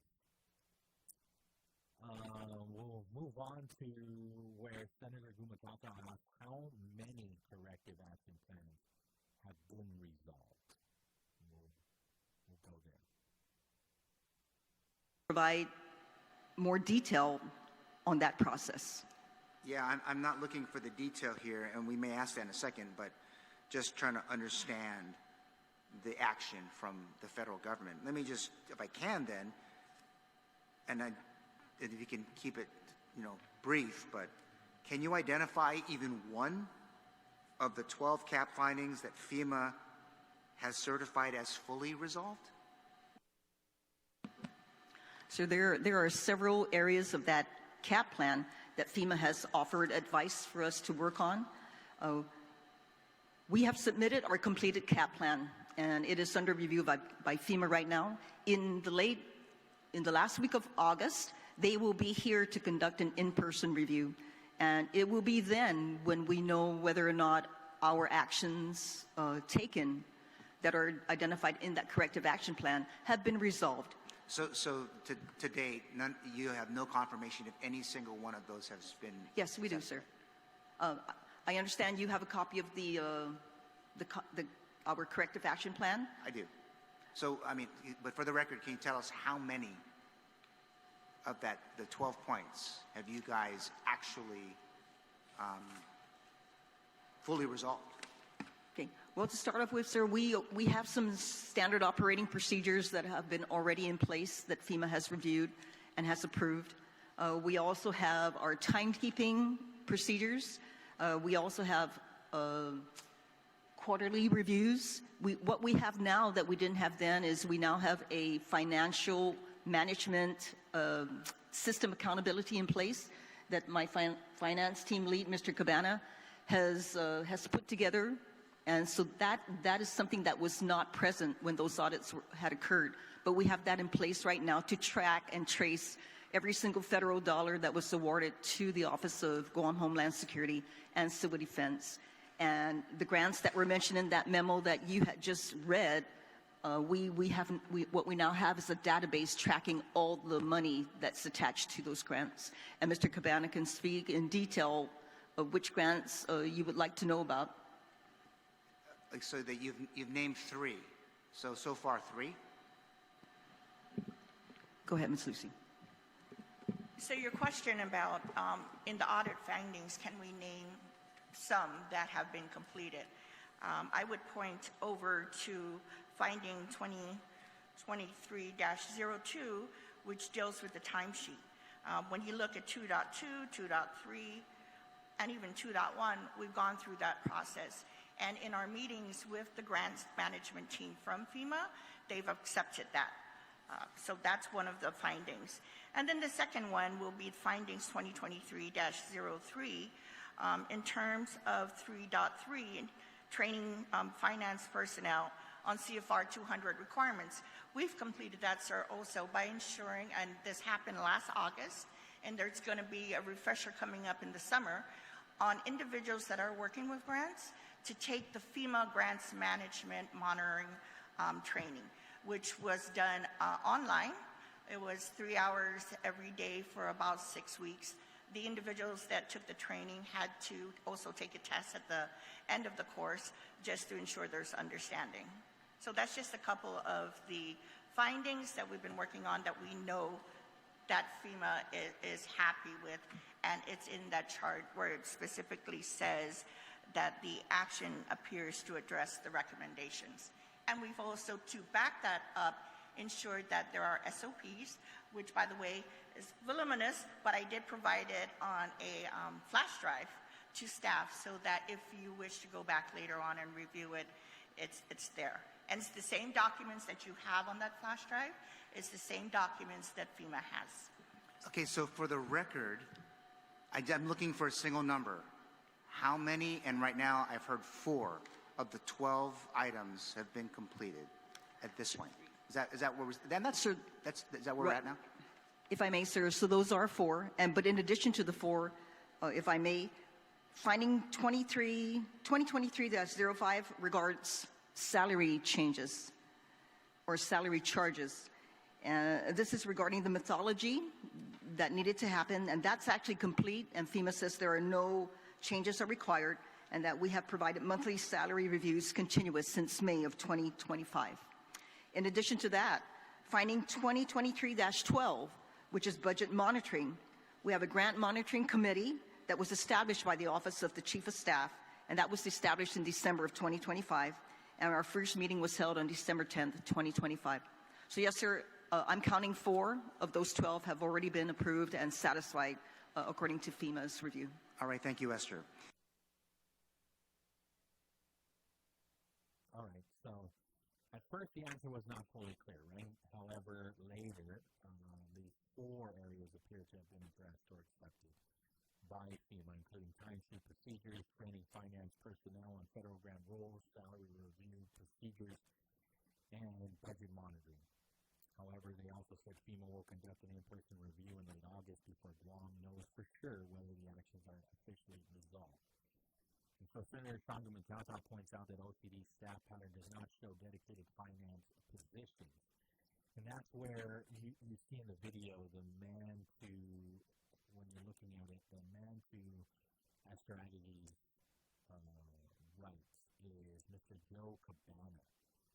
He's helping handle the fiscal side.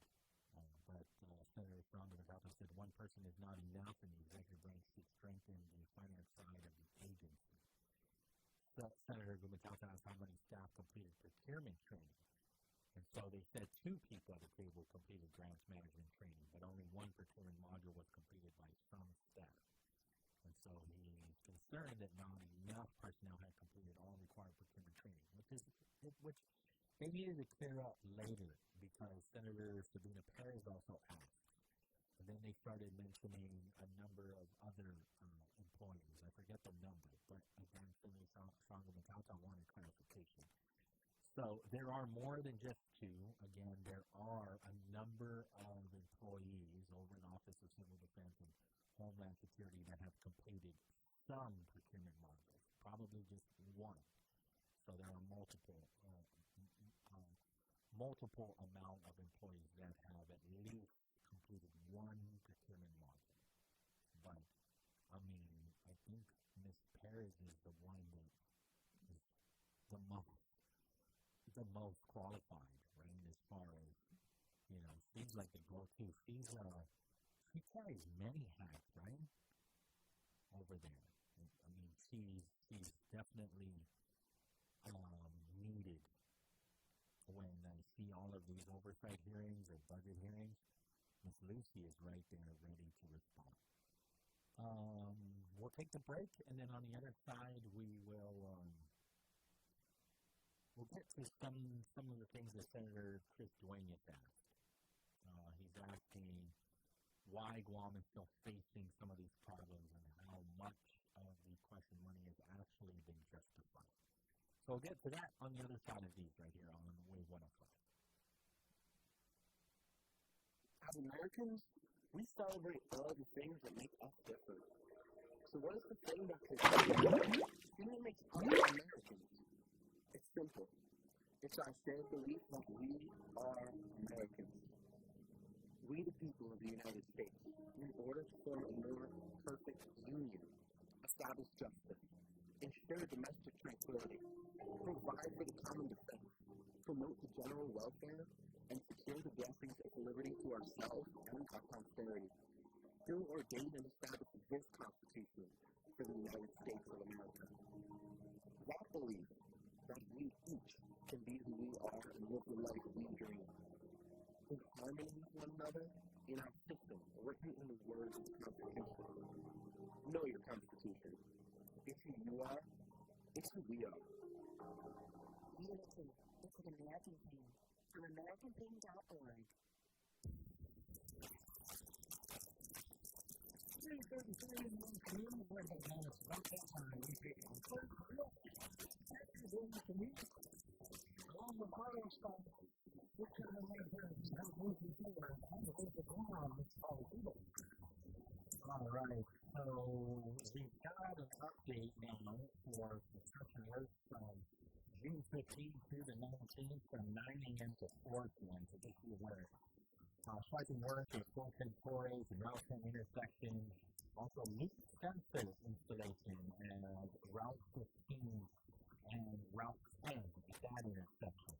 And on Saturday, June 20th, from 7 a.m. to 6 p.m., they're going to be doing some milling and paving at the Route 10 and Route 4 intersection. There is no work scheduled Sunday, June 21st. Work may be performed, though, if they do need to, from 7 a.m. to 6 p.m. Again, Sunday, June 21st. That's just in case they need that extra day. There is also island-wide safety improvement on primary roads, some striping and marking that is happening on the 1 from Route 27 to Anderson Air Force Base. Construction activities will continue on Route 1 from June 15th, again to June 19th. Contractor crews will be working at various locations along the area of Marine Corps Drive throughout the week, and intermittent rain closures in both directions are expected during work hours. So, Monday to Friday, June 15th to June 19th, 9 a.m. to 4 p.m. between Route 27 and Juan Jacinto Road. That's near Hospital Market. They're going to be installing pavement markings and markers. Saturday, June 20th, there isn't any work scheduled, and neither is there's no work scheduled either on Sunday, June 2021. And then it looks like there will be on Route 17, which is Frog Island Road, looking at doing some improvements in the Santa Rita and then also Brooklyn area. They're advised of Motorists are advised of incoming lane closures in both directions along Route 17. Again, cross Island Road. It either starts over at Pontuca and then also at the corner. So at the two ends of Cross Island Road, again between Route 5 and Route 4A, Samsung ENC America continues powerful installations. Work will occur between 7 a.m. and 3:30 p.m. Monday through Friday. Once again, helping you move forward on this Monday, it is Guam Auto Spa. Schedule that test drive today. Call them up, 478 Auto. View their inventory on their website at guamautospa.com. We are looking back at the legendary piece of parchment that laid the foundation for modern global democracy. Welcome to a historic edition of the National Day Spotlight for June 15th. Magna Carta Day celebrates an ancient text that once went on a top-secret wartime mission to America. In 1215, the King John signed this historic document, establishing legal concepts like written statutes, due process, and the right to a trial by a jury of one's peers. 7 centuries later, as World War II tore across Europe, the British government secretly smuggled one of the 4 surviving original copies across the Atlantic for safekeeping. It was locked deep inside the underground vaults of Fort Knox, standing guard alongside the United States Declaration of Independence until the war ended. Today, take a moment to read up on your constitutional history, appreciate our enduring legal traditions, and celebrate the documents that protect our everyday freedoms. How incredible is it that the ultimate symbol of British law spent its most dangerous years hiding out in Kentucky? Next suburban? Right? Never thought of that. I think that's amazing, actually. We are also celebrating National Nature Photography Day and National Smile Holiday. I'm Alice Anderson. And I'm Marlon Anderson with National Day Calendar, reminding you to celebrate every day. If you're looking for world-class website hosting at a fair price, Pair Networks is your best choice. Whether you're a professional web designer or a beginner just getting your site online, Pair Networks has a web hosting plan that's right for you. Log on and learn more at pair.com. That's PAIR.com. Pair Networks, world-class web hosting at a fair price. Visit us at pair.com. Pair Networks. Registering a domain name on the web? You should know about PairNet. PairNet offers .com names at a great price with quality service you expect. Because PairNet is powered by internet leader Pair Networks. Whether you need a domain name for business or personal use, PairNet is your best choice. Remember PairNet when you need a domain name. That's PAIRNIC.com. PairNet. The road to Avenue is set. This time, the Democrat candidate, Senator Joe Suba, Center for Nicholas. The full conversation features me on the Route 105 YouTube channel. And it's one of your visions for Guam's future. Wave 105 is a glimpses of Guam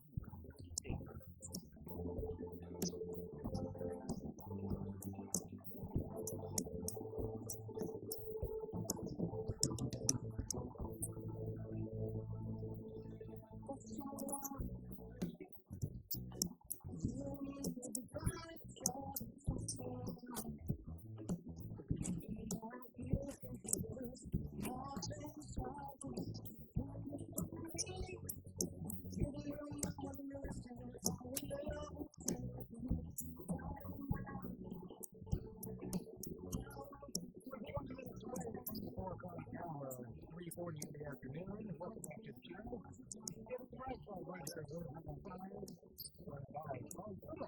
All right, welcome back. Before we get to Senator Green's asking is a question. Vice Speaker Toniana did ask about some of the facilities, some of the issues that the facilities over at Civil Defense was facing, right? And so he asked whether problems at the Emergency Operations Center had been fixed. And so Aggie said that the agency has repaired sewer leaks, elevator problems, air conditioning issues, water cooling system problems, and other building maintenance concerns. According to Aggie, every item on the repair list has been addressed. correct? She said these repairs were important because Guam had to respond to super typhoons in Laku, and the agency would have struggled if the facility had remained in poor condition. So, Senator Chris joined us again. He asked why is Guam facing a number of these problems and how much of the question money has actually been justified. And so we'll get to that response. It will go very good for them also. Thank you, Ms. Lucy. Thank you, Mr. Chair. Thank you so much, Vice Speaker. Senator Duenas, I'll turn the mic over to you. You have 5 minutes. Mr. Chair, and thank you to the panel for being here. I'm going to direct the questions towards the May 12, 2026 letter addressed from FEMA to the Chief of Staff. First of all, Joe, how long have you been, and are you on what do you call that? Are you assigned to civil defense, and where do you come from? Excuse me. Thank you, Senator. I'm actually the Guam Recovery Director who's handling all the FEMA grants under the public assistance grants that I'm handling. However, because of my experience, I volunteer to assist and also with the front offices to assist Homeland and be able to look into all the financials, of Homeland and the physical side.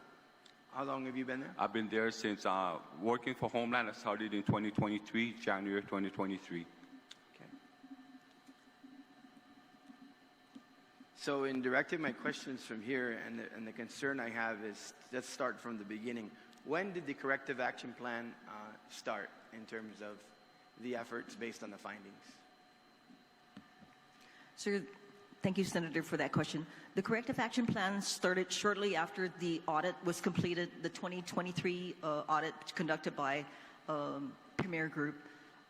And I believe we all started to put that plan together in August of 2023. The reason why I do that is because this May 12, 2026 letter is notification that FEMA Region 9 is hereby notifying the government of Guam effective immediately all federal grants awarded by FEMA Region 9, government of Guam, are being placed on restrictive drawdown status. And the background rationale is what I want to lead to, and I want to find out why this jumped off the page. Since 2019, this is the background rationale. The Emergency Management Homeland Security Program awards have been subject to restrictions due to findings from FEMA monitoring conducted from 2016 to 2018 with costs less than 5% of obligated EMPG fundings. The 2023 Premier Group identified $40 million in question costs. Where are we in whittling down the $40 million on question costs? Thank you, Senator. That's a two-part question. May I make a correction on when the corrective action plan was started? So we have a letter here that was addressed to the Premier Group, and we started our corrective action plan on April 5th, 2024. Okay. That's to answer the first part of your question, sir. Okay. And Mr. Joe Cabana can probably answer the second part of your question. Sir? Thank you, Senator. Yes, as far as the findings that we had during the course of the Premier audit, currently right now, a big amount of those findings is related to the public assistance grants, but a big amount of that also is related to one of the events that we are currently right now being reviewed and working with our FEMA in getting those documents and also getting information. So we are very successful in that because one of our recipients is getting all the documents for us for additional documentation for FEMA so they can be able to finalize that review. What amount of the identified $40 million has been justified to date? For the other grants on the EMPG and the HAGP grants, we're still pulling out documents and getting those to justify those expenditures. As far as the public assistance grants, like I said earlier, is one of our subrecipients are giving that information, and that's close to about maybe $21 million that we're already pulling out the documents and being reviewed on public assistance. But none of that $40 million to date has been recovered. The only ones that was recovered during that, like I said earlier, was the $400,000 that we received so far from FEMA on the EMPG and on the HSGP. As far as what was the reason for those other costs that are not being reimbursed, I don't have more information than that as far as why they were denied or de-obligated from us. And of the 40 million, about half have documentation being reviewed currently. About half right now. Actually, we have all the documentation. We have not gone in and reviewed on the others. As you know, the EMPG and the HGP also. We have just maybe additional more information from Homeland. We'll be able to get those numbers or documents to FEMA so they can review that. But today we have not received anything from FEMA, any additional reimbursements.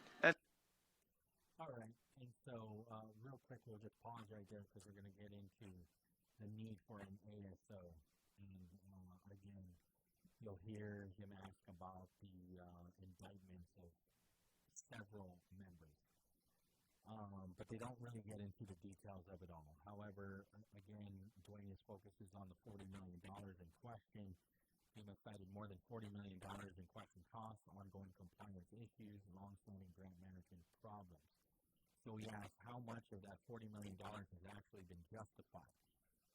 Joe Cabana is from the Recovery Office. He is now working alongside Office of Civil Defense, especially on the finances.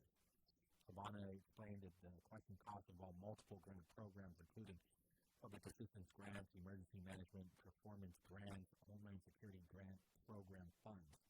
He said the agency is still gathering and reviewing supporting documentation. He said roughly $20 million to $21 million worth of question costs currently have supporting documents being reviewed. Most of those documents come from public assistance projects and sub-recipients. FEMA is still reviewing the documentation. And so, again, about half of the $40 million is currently being examined by FEMA. There is still no final decision that has been made yet. And he says that so Senator Chris Duenas asked, has any of the $40 million been recovered? And Cabana's answer was no. He does explain FEMA has not yet reimbursed any significant portion of the questioned $40 million. The only money recovered so far is approximately $400,000 to $500,000 from other EMPG and HSGP grant claims. The larger question amounts remain unresolved. So, again, they made it clear, though, that none of the disputed amount has been officially cleared or reimbursed. And so this is when Senator Chris Duenas kind of redirects his questions to Esther Agnew on the need for an ASO. We have an ASO. They don't. Esther Agnew goes and says there was an ASO when she first started. However, there is not one currently. So Senator Chris Duenas makes the point that even small agencies that only oversee about $3 million have an ASO. So we'll just get to that, and then this could take us to the break or get us real close, because we do have Mr. Robert Celestio, Senor Robert Celestio. He's here. So he'll be in studio to talk to us the updates. He was supposed to have a meeting with Congressman Jim Moylan at 1 p.m. So he's going to give us an update. And there is talk also including the CNMI into RICA as well. And so we'll have that conversation in the 4 o'clock hour. So we're not going to get to all of the clips that I had in mind. After, maybe in the 5 o'clock hour, we'll resume. But I do want to get to this one here, and it's not that long. It's about maybe it's close to 4 minutes long. I came on board in June of 2023. So what you see here is the class of 2023 right here at your table. And there was an administrative services officer when I came on board. Unfortunately, we do not have an administrative services officer right now assigned to us. You know, Esther, I'm just going to make this point, and I'm not going to put it on your shoulders, but I've run agencies as small as $3.5 million of annual appropriations, and we have an ASO.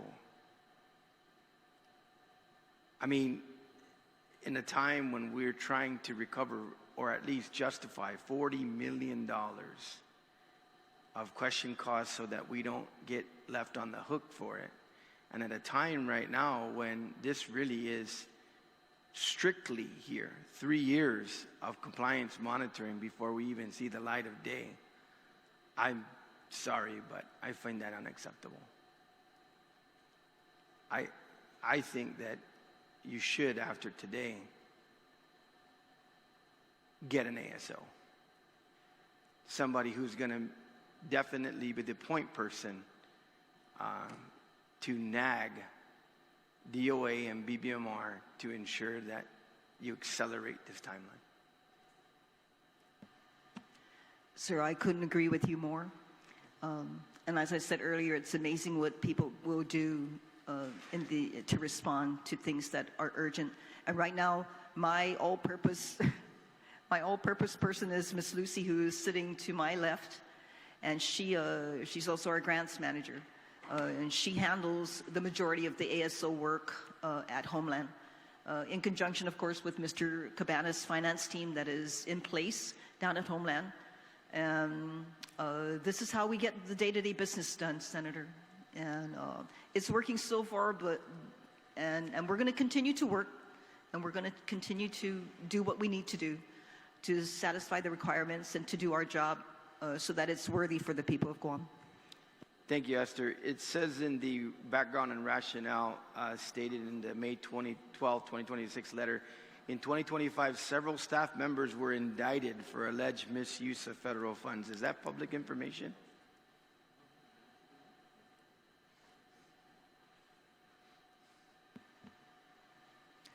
Sir, that news was public information, and I believe that was in the paper, out on social media. So if you're asking that, so yes, sir, I believe that is public information. Several members? Yes, sir. Okay, thank you. The reason why I bring this up once again, I gotta dig deeper and see, because I don't know, I don't want to even say a specific name either. I thought I only remember one name, but we'll wait. I want to find the article or where it's posted on the record, right? Because again, he points to FEMA's May 12 letter, which said several staff members were indicted in 2025 for alleged misuse of federal funds. And if he again asked if this is public information, the response was yes, it had already been reported publicly through newspapers and social media. He later emphasizes that FEMA's restrictions are serious and will not be lifted quickly. FEMA said the restricted drawdown status will stay in place until several conditions are met. First, all corrective actions and question costs from the 2023 audit must be fully resolved. Second, all FEMA monitoring findings must be fixed. Third, the agency must complete 3 straight years of enhanced monitoring with no findings. Fourth, the improper payment error rate must be reduced to 1.5% or less for 3 consecutive testing cycles. FEMA will only consider removing the restriction after confirming these requirements in writing. And so, of course, throughout the whole oversight hearing, Office of Civil Defense and Homeland Security is saying that's where they're moving. They're moving toward that.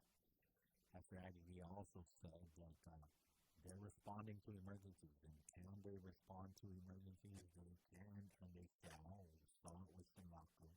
We saw the response there. We haven't gone to... It gets pretty tense when Speaker Frank Ross Jr. gets there, starts to ask questions. So if we don't get to it, then we'll get to it tomorrow. We do have the 5 o'clock hour. However, I do want to save this time for Senor Robert Celestio in the 4. If he needs even more time in the 5, I'm happy to give it to him. Yes. We rarely get Senor Robert Celestio in studio, so I don't want to rush him. He's got, depending on what he has to say, we definitely want to give him time because, again, he has been working on RECA, the Radiation Exposure Act, Compensation Act, for practically half his life. And so, in the early part of it, even media was discrediting him. even media was saying, yeah, you're delirious. You know how far this goes back? The 90s, right? Earlier? 90s, late 90s, early 2000s. Right. I know how I met him was because we had him on the talk show. And that was, I want to say 2001, 2002? Yeah. Yeah. And even other people, phone calls would come in, right? And say, this guy's delirious. Yeah. I mean, they really criticized him, but then everything kind of stopped when a gentleman, I forgot his name, but we can ask him on the Driver? I don't know. Yeah, I think, yeah. He was stationary. Yeah. And he had a Geiger counter. Yeah. And he went to go test the area, and boom. And he had to wait for all of this to be unclassified. Pretty much. Yeah. But I believe he had a letter saying that, yes, the island of Guam was exposed to the flood. Right. And then also, Senor Robert Selecto just said that he, I don't know if this meeting happened, that we'll ask him. That'll be the first question we ask. Well, he was set to have a meeting with Congressman Jim Moylan at 1 today, so I'll ask how that went. The congressional island address has been postponed. Really? We don't know why. Okay. It was set for July 7th. Already, former Senator Mary Torres, who is running for Congress, is calling him out on it. He said the congressional address is one of the few formal opportunities where the people of Guam can hear directly from their representative in Washington, D.C. We all understand that unforeseen circumstances arise, but when an event of this importance is postponed indefinitely, the public deserves an explanation. Delegate Moylan has not delivered a congressional address since his re-election in 2024. I didn't realize it. The postponement comes as Guam confronts a series of major federal issues. I totally forgot that he didn't give one last year, including rising living costs, federal cuts to Section 8 housing, immigration, and visa policy changes, military buildup impacts, RICA, deep-sea mining, and recent congressional action advancing the potential deployment of a nuclear reactor in support of Indo-Pacific operations. Torres said these are not distant issues, they affect the cost of living, economic opportunity, public health, environment, and future of our island. The people of Guam deserve to know where their delegates stand, what progress has been made, and what challenges remain. Among those concerns are recent federal SNAP eligibility changes that could affect thousands of Guam residents. I think they're already affecting these residents as of June 1st.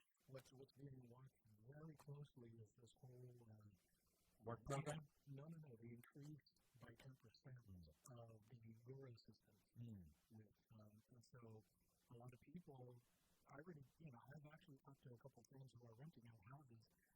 So they got an increase. They got a 10% increase? No.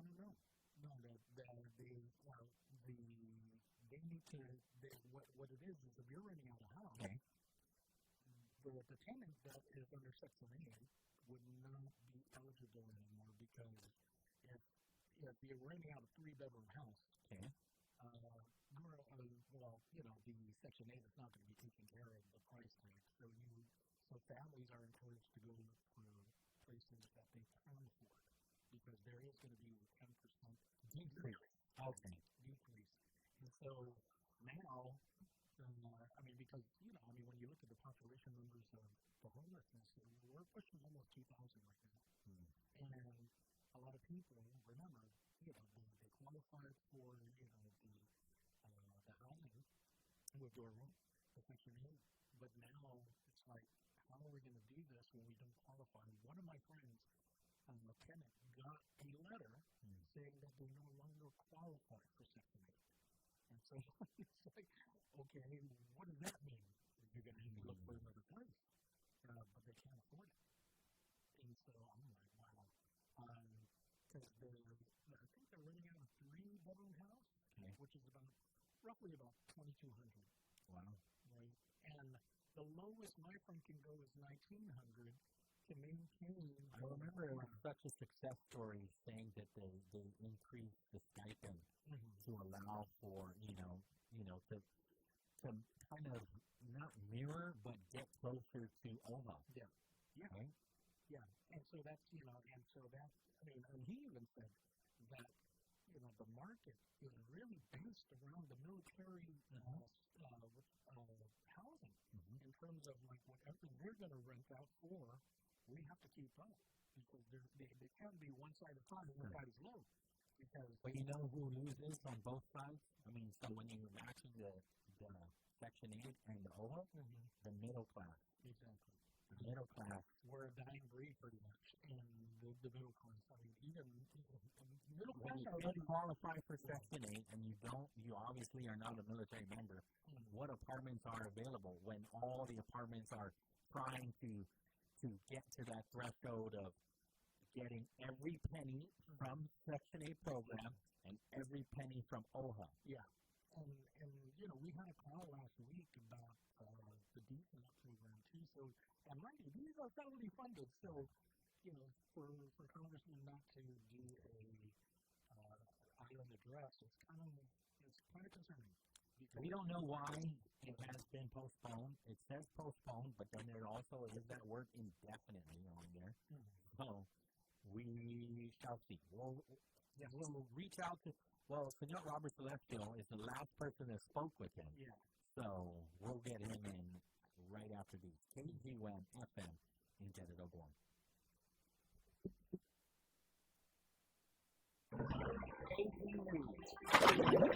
Pakistan's relations with the U.S. and Iran have agreed to a final text for a peace deal. Pakistan has been a key mediator in the talks. Iran's foreign minister told state media an agreement has never been closer. It was a good day for Elon Musk. His company SpaceX made its debut on Wall Street. Hard to believe that a little company that started in a warehouse in El Segundo is now going public for with the largest IPO that ever. SpaceX stock soared 19%, making Musk the first ever trillionaire. The AP's Richard Condon reports SpaceX could use the money. The company is losing billions of dollars, and it needs a lot of cash. It's got big plans. SpaceX is not just a rocket company. It also runs an artificial intelligence company that is badly trailing rivals like OpenAI and Anthropic. Musk wants to put satellites and data centers in space and eventually establish a colony of people on Mars. The Justice Department says Paramount Skydance's proposed deal to buy Warner Brothers Discovery is unlikely to be harmful to consumers or competitors. It would combine two big movie studios. Critics worry about industry consolidation. The merger is still under review by other regulators. An appeals court rejected a last-ditch effort by the Kennedy Center's leadership in D.C. to keep President Trump's name on the building. Alabama's Attorney General is going to the state Supreme Court to try to execute a man, Jeffrey Lee, with lethal injection, hours after his nitrogen execution was prevented from going forward. The U.S. Supreme Court refused to lift an injunction blocking the state from executing Lee with nitrogen gas. More information at apnews.com. This is AP News. An apology from a federal judge. A federal judge who was disciplined after an investigation found that he had sex with a police officer, Ingrid Chambers, wrote a letter to a former law clerk apologizing for her, quote, harmful, offensive, and unprofessional behavior. An investigation found that U.S. District Judge Eleanor Ross had tricked in the courthouse with a high-ranking uniformed police officer within earshot of staff, attended a partisan event, and initially lied about it when confronted. Ross wrote in her letter that her actions were patently wrong and there is no excuse. Two Georgia congressmen have filed impeachment resolutions against her. I'm Lisa Dwyer. His family says Gene Shalit, the longtime movie critic and arts reporter for NBC's Today Show, has died. He was 100. Shalit was known for his puffy hair, oversized handlebar mustache, and a love of puns. I'm Ed Donahue, AP News.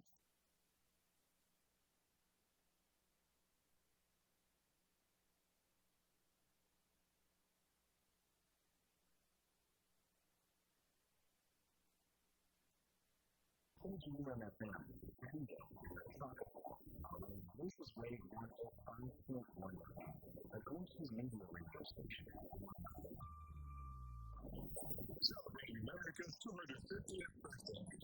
an amateur Golden Glove sponsor and an automobile farm worker in Detroit before he borrowed $800 from his family to start his own record. And that's how Derek Horn created one of the world's most successful independent labels, Motown. Motown went from local success in Detroit to national prominence. And Grammy domination, the sound of young America reverberated around the world, thanks to an artist roster that included the Queens, Miracles, the Four Doctors, Martha and the Vandellas, the Temptations, Stevie Wonder, and Marvin Gaye.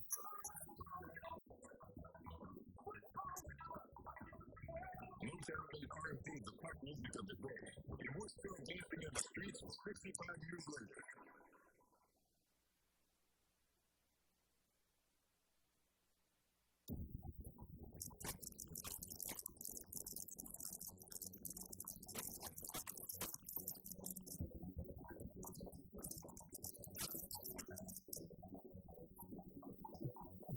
So pretty afternoon, and time to check out the bomb as we head moving forward. One again for me.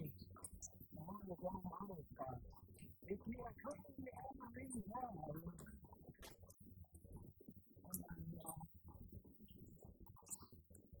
how's the IPC intersection coming off Route 14?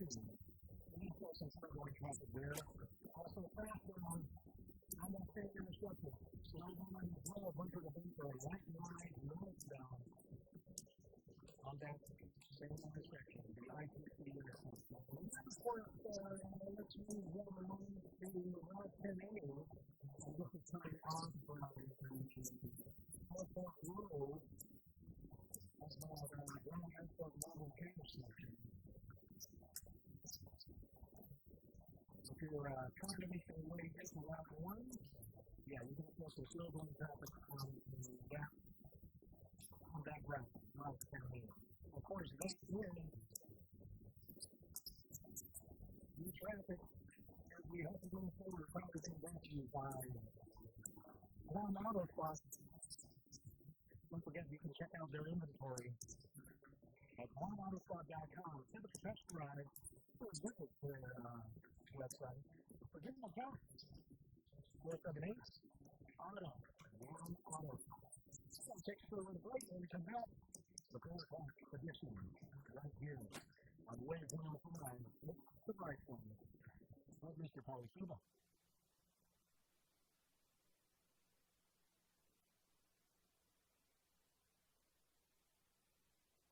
My name is Emma. I am 13 years old. 6 years ago, I was injured in a car accident being paralyzed from the waist down. Once I completed rehab, my mom applied for a plan repairing the service dog. Last January, I finally got to meet my service dog on Suba, and quickly developed a very strong bond. Together, we go to my horseback riding lessons, school band practice, swimming, and archery classes. Together, we cook vegetables, and we like to cut flowers. And I love Mercy. Makes me feel like together we can do anything. I can't imagine life without her. She's a part of the family. We are just one of the thousands of teams parents and companions have paired together over the past 50 years. With your help, we can continue for another 50. Visit heroes.org to see the many ways we can change lives.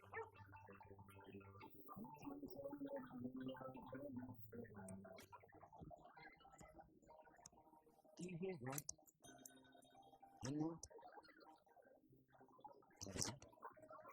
Those are the sounds of a healthy and vibrant community. And to this United Way volunteer, nothing sounds better. They're the sounds of children being given greater chances to succeed in school. The sounds of neighbors receiving the support needed to overcome challenges, both big and small. They're the sounds of families gaining access to quality health care and nutritious food for their children. And they're the sounds of members of our community who've benefited from United Way's financial education programs. So whenever there's a need in our communities, there's a United Way. People working together to respond and doing the good for everyone. United is the way. So join us by getting involved and giving back. Learn more at unitedway.org. Party Tacos will celebrate eating and bringing perfect for grad parties, family gatherings, or sharing your food and craft. Available for pickup or delivery. Only at Chili's for graduating and happy here. Introducing the all-new Subway wrap. Now you can make any food on the wrap.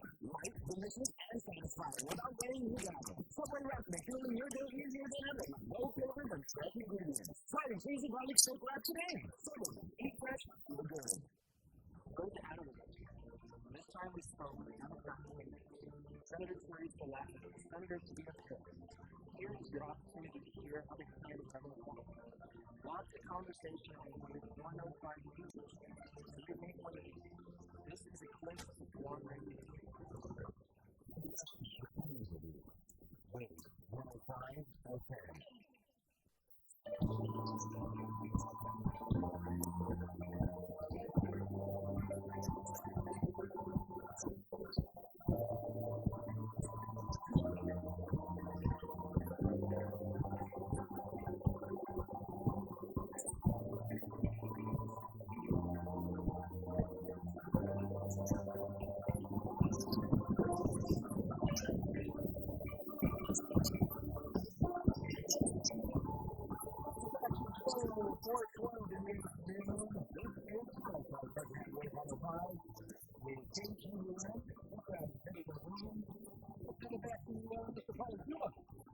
We do want to thank our sponsors, MicroPack. Remember, Dad deserves the best. Given Bo, Tony, Mackie, and more this Father's Day in MicroPack. DTA, we start with you. Triple J, don't forget, right now at Triple J Ford, get that free $500 gas card when you drive home with a new Ford truck. Visit triplejguam.com, get pre-approved instantly. Subway, you got to refresh to be fresh, and Chili's Grill and Bar. Chili's more like great food and memory is happening here. 671-922-1051 or 1052. We are online, thewave105.com, as well as our YouTube channel, Wave 105.1 FM Guam. If you're tuned into our YouTube, you'll see our guest in studio. And so what an honor it is to have Senor Robert Celestial in studio, and then our friends from the Mature Council for Native Samoa Advancement, the President and CEO, Liana Hoff-Snyder. Thank you so much for being here. And Mr. Hoff-Snyder, sorry, I forgot the first name. Richard Hoff-Snyder. There we go. And so there's a letter that was sent to, what is this, the Marianas Variety, but also that letter was sent to Congresswoman King Hines, right? And basically, it's to request Congresswoman King Hines to add or talk to Congressman Jim Moylan or a number of members in Congress to add the CNMI to RECA. Right? Yes.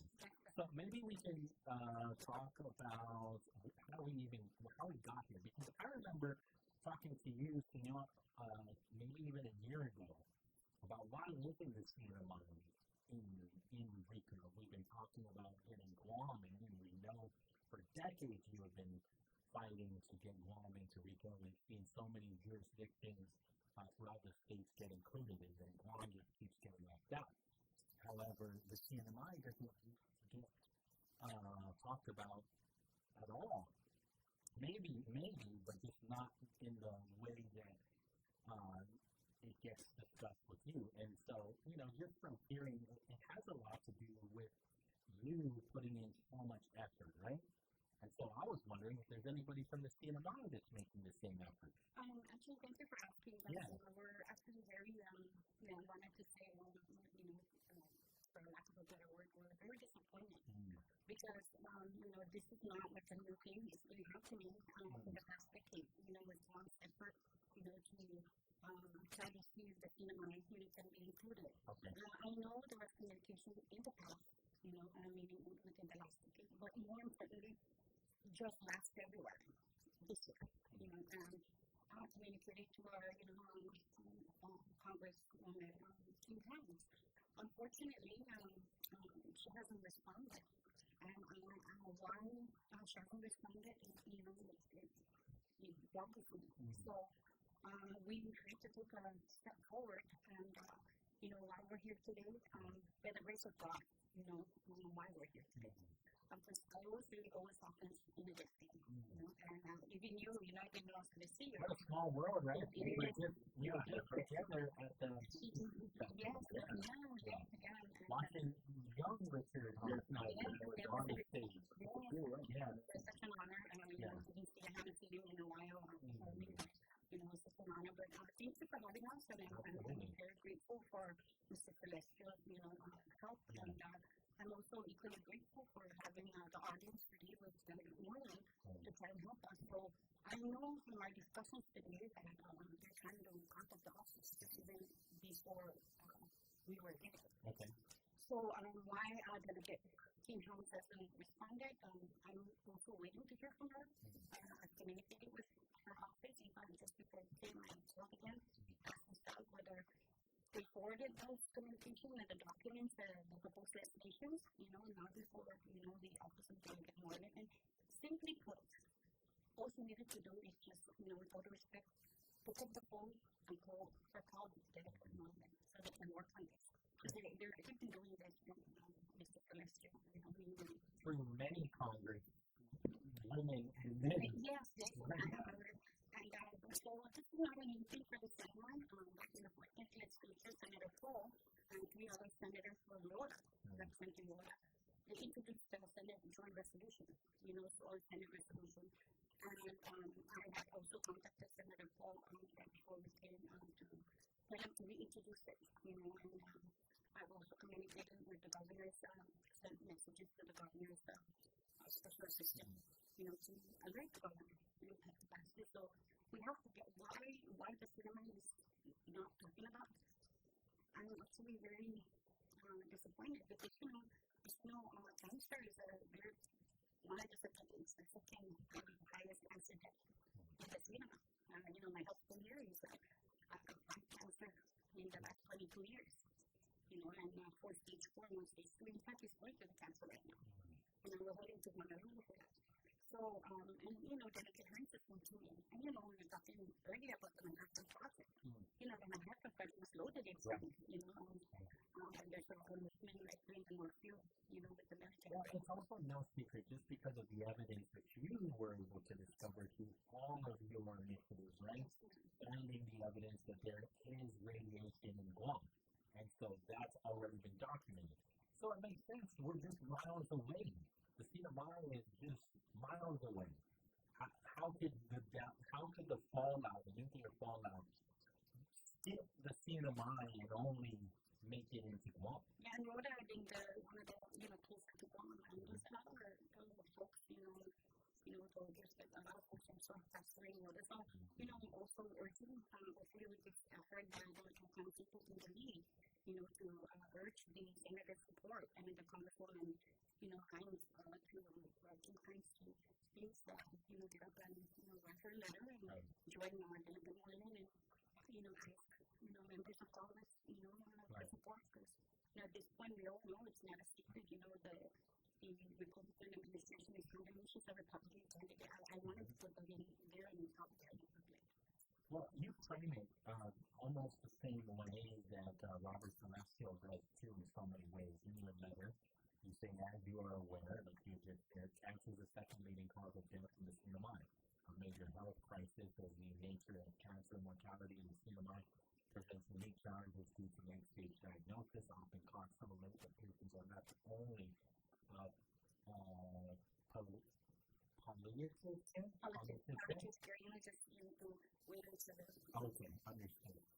Some of these challenges are attributed to lack of access to quality care, specialists, and healthcare facilities requiring patients to travel off islands such as Guam, Honolulu, and the continental United States. Adding injury to these challenges faced by cancer patients is the financial burden placed on them and their families. This financial burden includes the CMI's only public healthcare institution, the Commonwealth Healthcare Corporation, in providing the needed care because of late-stage diagnosis. It's interesting because a lot of us here in Guam don't realize the challenges that our brothers and sisters are facing in the CMI because we live in our own little aquarium, right? And we're saying, how many times do you have to do a medical fundraising to leave Guam to go to Hawaii or go to the Philippines, right, or California. And so many of our brothers and sisters in CMI are seeking more health services to come here. Yeah, and just here, just like here, right? And so there are more healthcare services here that we're coming to as well. And then here we are saying we don't even know enough, and we're having to fly out there. Absolutely. So it's compounded over in the CMI. Yes, and I feel also, the sad news when some of the healthcare providers here, like, we received a talk last year when we were here for home Jesus first got diagnosed with the spine cancer. And this year, I just April 28th, they're doing May 6th, I think, one of those. That he has to go off island because they don't have the equipment or, to look at what's going on with his lung cancer. So, we're flying here, but like you're right, we also, they're also seeing they don't have the equipment or even more specialist access. It's another reason why we're asking our leaders, to come up and, voice themselves in the community, as the community to, put our, leaders accountable, because it's very hard on the family, like ourselves. Like we're here in Guam, but it's not cheap, like today and, and now we're heading on to Hawaii. Did you have to get consulted here first before you could get approved to go to Hawaii? That's something to think about. Really? Thank you for asking that. Half of the time there's this, sometimes, I don't know if you're this, but I believe it's like a medical article, that in the CMI, even with forms saying, we can't, sometimes they do the hard time. They just want you to, take it or leave it. So we're working hard also to be the voice, to say, no, you have to send us to another facility. And if you don't, then you're on your own. So many patients, cancer patients, face the, decision to, if they can't have the funds to pay, then they just whatever they want and just go to the private. Okay. How did the meeting go today? So you had the meeting at 1 p.m. Could you kind of just walk us through whatever you can share? I think it went well. First of all, I just want to say the Radiation Exposure Compensation Act, we were left out last year in July, and so what it did was now we're trying to get back into the other states and other jurisdictions. And so what had happened is that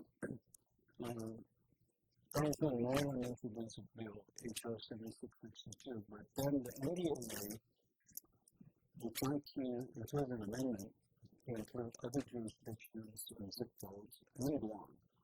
But what had happened is that over the weekend I got a call from Lindy Adams from New York saying that the amendment is for me to take a look at it. So I called Julian over the weekend and said, what amendment? And so he gave me a copy of the amendment, and yes, we did discuss it, but not in entirety. So what the amendment is to go into the National Defense Authorization Act, which is due this Thursday. So it's a very short time window, and we many employers and the CMI didn't have a chance to put our input. And so we had time, we still have time, we have to Thursday to try and get the CMI in. But in that amendment, it changed the dates from 46 to 62. But in our original bill, December 62, it did change sometimes from 46 to 62 to try and get a lot of people here in Guam who are exposed to the nuclear fallout to have an opportunity to file for the compensation. Because the people from Utah, Idaho, and New Mexico, and Missouri have been reaping the benefits since last year's July, and that we, the people of Guam and the CMI, deserve to receive the same benefits. So now this amendment that Congress Moylan is trying to introduce this Thursday is that we need changes. They're going to include other states, other zip codes, but we're trying to get a hold of Congresswoman Hines to at least say yes, go ahead and include the CMI. So if we could do that before Thursday, then it'll get into this amendment. So if this amendment doesn't pass, then we're working on a comprehensive bill, a larger bill to add other jurisdiction plus any one of the diseases. However, I was kind of concerned because I told him, I said, with the date of 1946 and 62 in this amendment, I understand, so what if it gets passed? Then you eliminate all those folks from 62 and 94, and then the comprehensive bill will be new.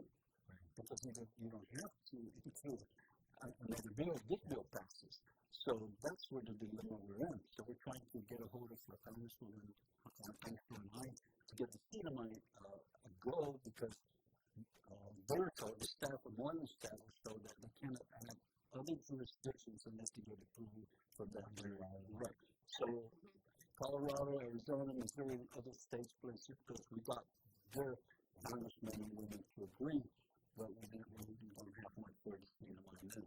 But if we get it before Thursday, then Congressman Norman says he's going to call her up personally to ask her, because of Leanne and Richard here, we went there and sat down. We haven't sat down with Mike, the legislative director. We did a Zoom. He's there in DC to explain all the issues, and then I just, I have to convey a lot of information to him that he didn't have. And I said, next time we can have a wonderful opportunity because we have the documents, we have the answers to answer the other congressmen and women that they didn't have. So if we had known earlier, then we could answer the questions that they didn't have. And so that's where we're at right now. It's Amendment 8800 to be included into the NDAA. And if that passes, then it's only 1946-62. So, but if it doesn't pass, then we're working on a comprehensive bill that we will hopefully include 1992 and CMI. So there's a little negotiation, but it's dangerous. To me, it's dangerous because if they pass this amendment, right. So if they pass this amendment 880 without changing the dates and without the CMI, then everything ends.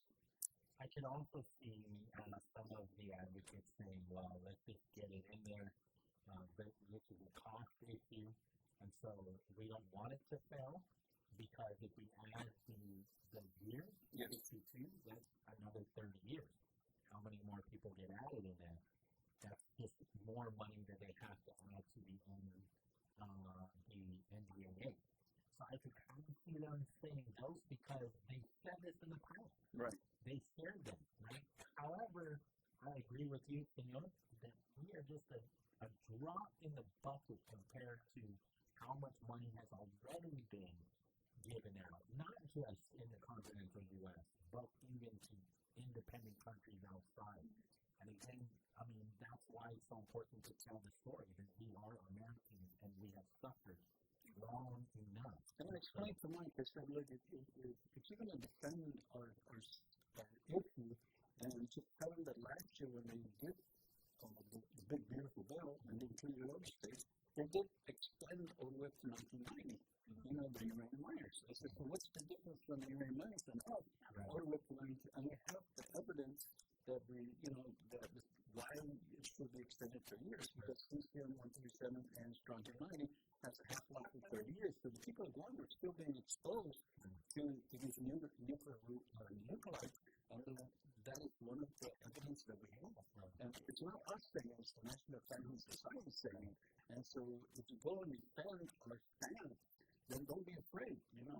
If one of the congressmen or senators, and that's how come we were successful last year and for the past 16 years in the Senate, is because we had the evidence, we were able to explain to the Senate, but then when it came down to it, they took us out, and I hate to say it, but we didn't have the defense in the House. And so now we're hoping and praying that this time it'll get passed. But I'm afraid that if it gets passed, there's a lot of things that's going to be missing. I think, going back to, the circle, with the last one we're getting to the goal, I think, if the cinema is, nice, going to be nice for the respondent in front of it, or even prior to that, we wouldn't be in that 7672 resolution, but we're not, so then it would have been, now the conversation would already be the years, So that's the dilemma right now. Double whammy for us because we're pushing every angle for the additional years and for it to improve the cinema. It's frustrating also to know that we made it through the Senate where we have no representation. And in Congress is where we are struggling, and we do have representation. Right? I mean, obviously, we don't have a voting representative, but we still have a representative. And so, I mean, not only do our delegates need to do a lot of the heavy lifting to tell our story, but I mean, they do need to lean on people like yourselves who are doing a lot of the community work, because you're getting the message out to the community. What we've done over the past year since we got excluded last year, we're working with the Union of Concerned Scientists and the other states that were excluded and others that were. So what we've done is we've gone to the congressmen and they even asked us that they'll support Moynihan's bill. So that's where I think the strength is that the other states are supporting our bill, where in the past we just stand alone. So that's where we're at right now, and we're talking, a multitude of states and congressmen and women. And then in the Senate, we're strong also because they support us, even to today. And so that's why I'm hoping that we can get the cinema, we get the law, and we can, I'm hoping pray we get the votes. And it's very important because I hate to take out all these people from 62 and 92. It's very disappointing. We worked so hard. We got a bill in right now that does that. But then again, we put in an amendment that changes the dates. And if it gets passed, then everything is renewed. And then, at the end of the day, this is going to slow, one slow Marianas. Because at the end of the day, we're all Marianas, right? From, all the way from the southernmost, it's so warm in the back. Southern Marianas, and then all the way to the North Marianas. I mean, I can't think of a better fight to show an example. Both of our delegates come together. And I'm grateful for that. It's a great example to do that. Both the Mormon and delegate friends, really get this through the finish line. We're right there, all of us are right there supporting them. I think there's a lot in Congress, the unification and the unity and the support for all the people. A lot of people have been suffering for many years. That's what I don't understand, is that I thought it would be over soon, but no. I mean, there was a reason why I believe that we weren't included last year. You always have to look at the bigger picture or a better picture, even though it was kind of frustrating when we were taken out. But look down, we have an opportunity to see the mind, an opportunity to change the dates, and even extend it further for our people. I mean, it's a way to right the wrong. Yes, absolutely. You're right. And, we're right now we're in, hot item because of the big C conversation, this, the movement with the conflicts in the region, and so I believe this is to say it's the perfect time. Right. Do you mind staying a little bit longer? I have a few more questions, or just basically want to continue this conversation if you don't mind. No, we do. Okay. 4:34 in the afternoon, we do have to take this break. And do you want me to just get right into it? Yeah? All right. Let's take out my handy dandy things to walk. Traffic on here. Now we can help you all move forward. 4:34 in the afternoon. Coming in for the honor of this Monday afternoon or 1 o'clock. I don't see too many answers just yet, right? I mean, most of us are not getting off until about 5 p.m. Minor delays at the major intersections on one, and then, of course, the fly intersection. Over where 4 and 10 meet, also the minor delays. Most of 4 is looking nice and easy for you. And is extremely easy. It means 27 from Route 4 all the way over to the fly intersection. Once again, how can you move forward on this Monday at Guam Auto Spot? Check them out. Here's the number, 478 Auto. Read your inventory on the website at guamautospot.com. Celebrating America's 250th birthday. In 1935, radio commentator and prophet Walter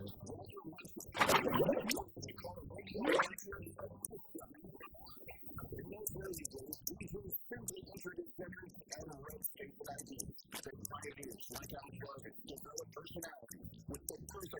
role of DJs became even more important. Legends were born, like Alan Freed, Jack Black, Wolfman Jack, and Chase Jason. I'm Jason Jason. Appreciate you coming on. And appreciation for the time.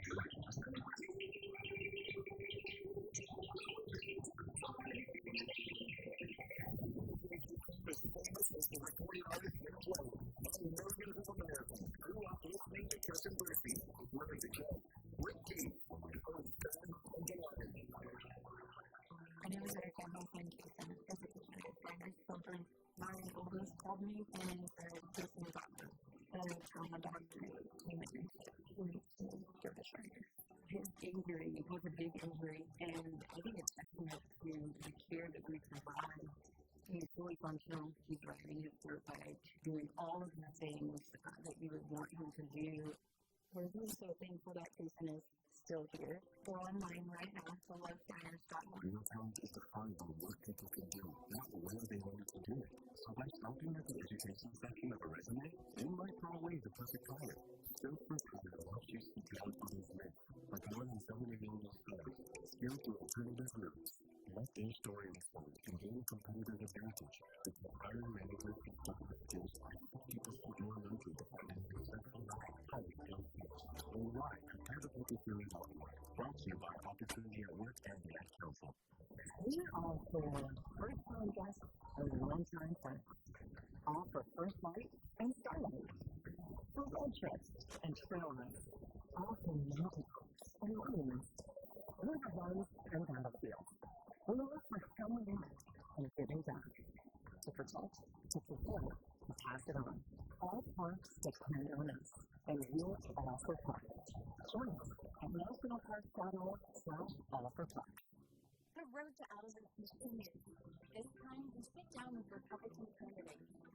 Next speaker, Tony Allen and EJ Carter.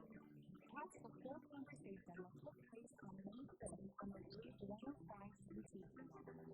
Stay informed and hear their vision for Guam City Journey. Route 105 is a glimpse of Guam moving cities.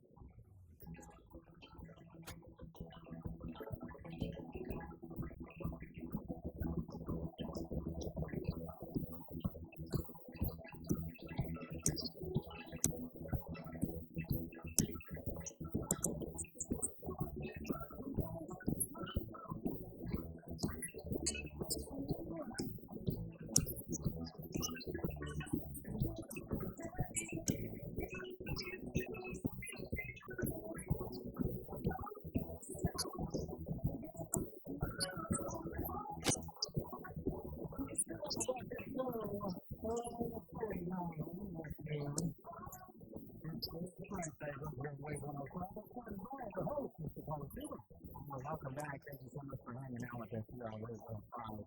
With us again, Robert Celestial, the president of the Pacific Association of Radiation Survivors. Also, Mr. Richard Hoffsnyder and Ms. Liana Hoffsnyder, who is the president and CEO of Matua Council for Native Samoa Advancement, who also has met, I just found out, Jason Momoa. Wow!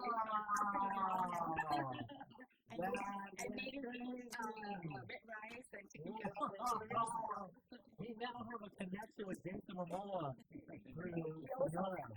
He owes us a favor. He owes us a favor. There you go. I'm holding you back. So again, we're talking about including the CNMI into the RICA, which is included in the NDA, right? And this year's they're going to get the amendment in Thursday. Thursday. So, reading your letter again to Delegate King Hines, I mean, you also do a really good job of just reminding Congresswoman the responsibility that the United States has. Yes. Right? Yes, in our covenant. Right. And it's verbatim. Right.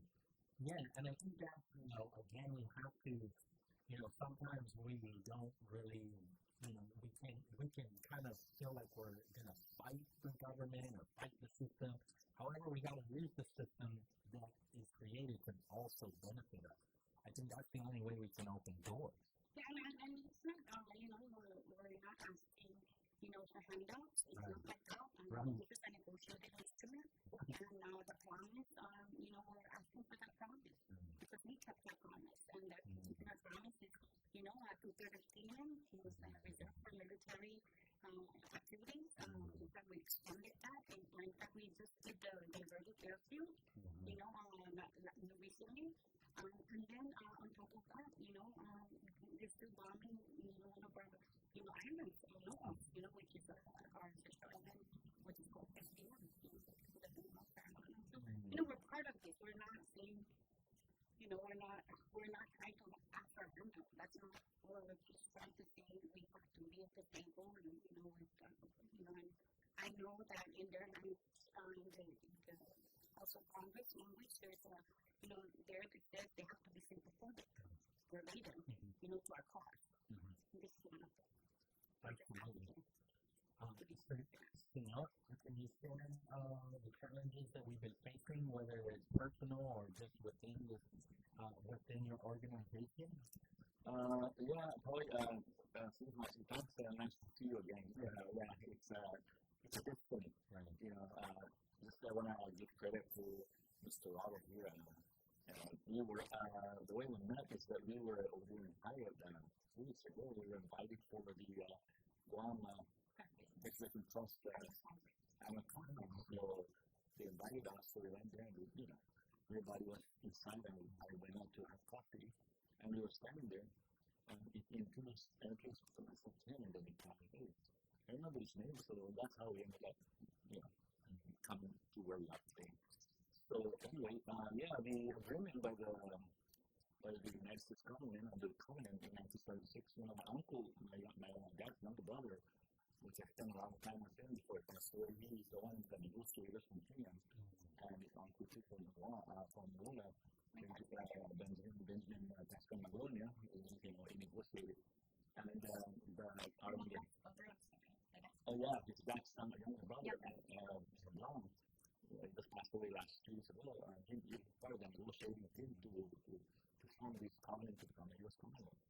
And there's a provision there in section 7.1, there's 4 provisions, and there's promises to improve the standard of living, the higher standard of living of our islands. And you cannot have a good standard if your community is sick. And the cancer is not, they came to us, this thing. It's not like we created it. And this downwind, I've heard of it during many years when I was in high school. And I witnessed the covenant negotiation. I was in junior high school.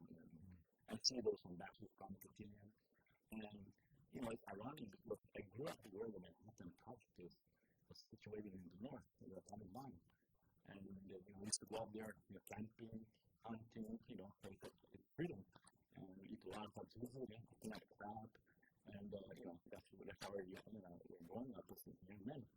And then now it's different because now they're expressing the option in the 100-year lease. So the Manhattan Project directly affected the people of Kenya. And that's where Kendrick Hines grew up. He was born in Saipan. All of us were born in Saipan, and we grew up in Kenya. So I asked community and the country to please, this doesn't think to the people of Kenya, especially because there's never been an independent study about what really is going on in Kenya.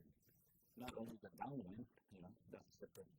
It's important because everyone's affected. Because from here to Rhoda, it's only 50 miles. From here to Saipan, it's only 120 miles, or almost 20 miles.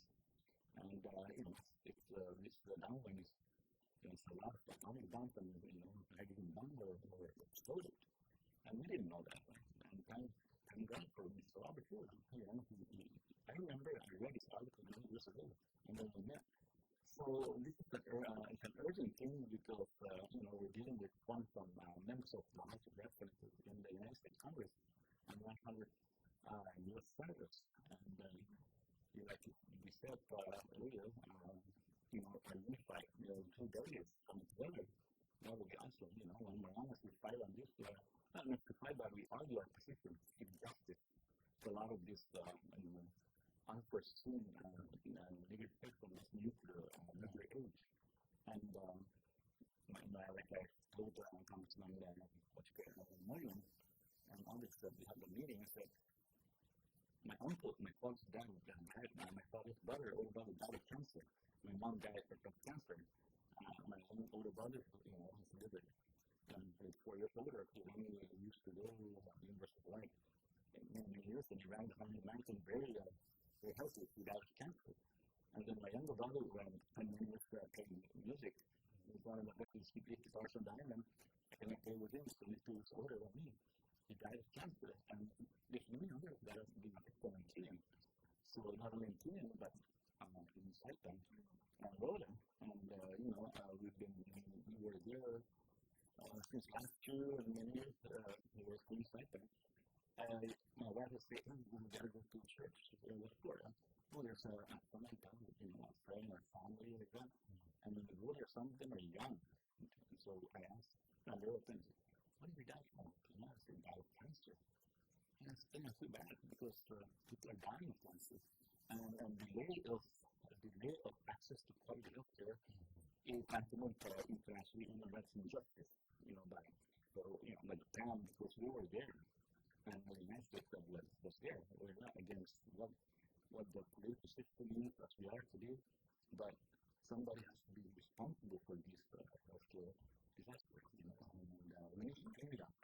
That's the main thing. If we put this to, I won't say we, that is the delegate, to the Congress and from Moylan, if they push this forward with the extension to 1992 and put the 10 lines, right, only Canadian Congress can do that. That we can't, that would alleviate the hurdle. Right.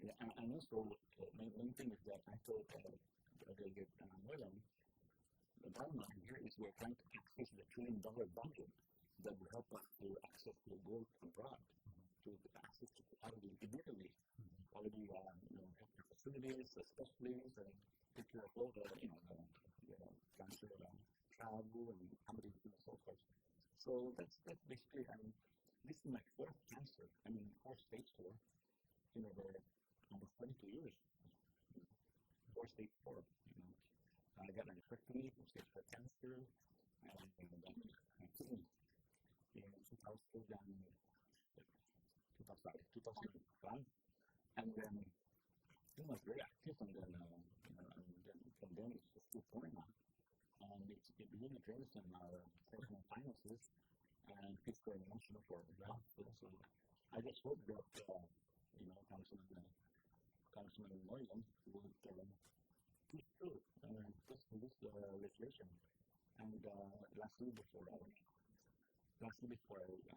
just want to share this, the possibility, because Julian, I was there listening to him, and with respect to the staff, and Mike, they were saying about, they already negotiated this 880 for the one that doesn't include CNMI and doesn't include 63 to 93 others. Correct. It's not my position to tell because I'm not a staffer for the Moylan, but if I'm the staffer, I would tell them go ahead and strongly recommend them to put that 1992 and let them decide because we're talking about possibility. But they're going to deny that in 1992 because they already negotiated the amendment, for up to 1962. And Robert's correct. He mentioned a lot of this. What if we just focus on that? We're going to have a lot of time in the coming years regarding our this year.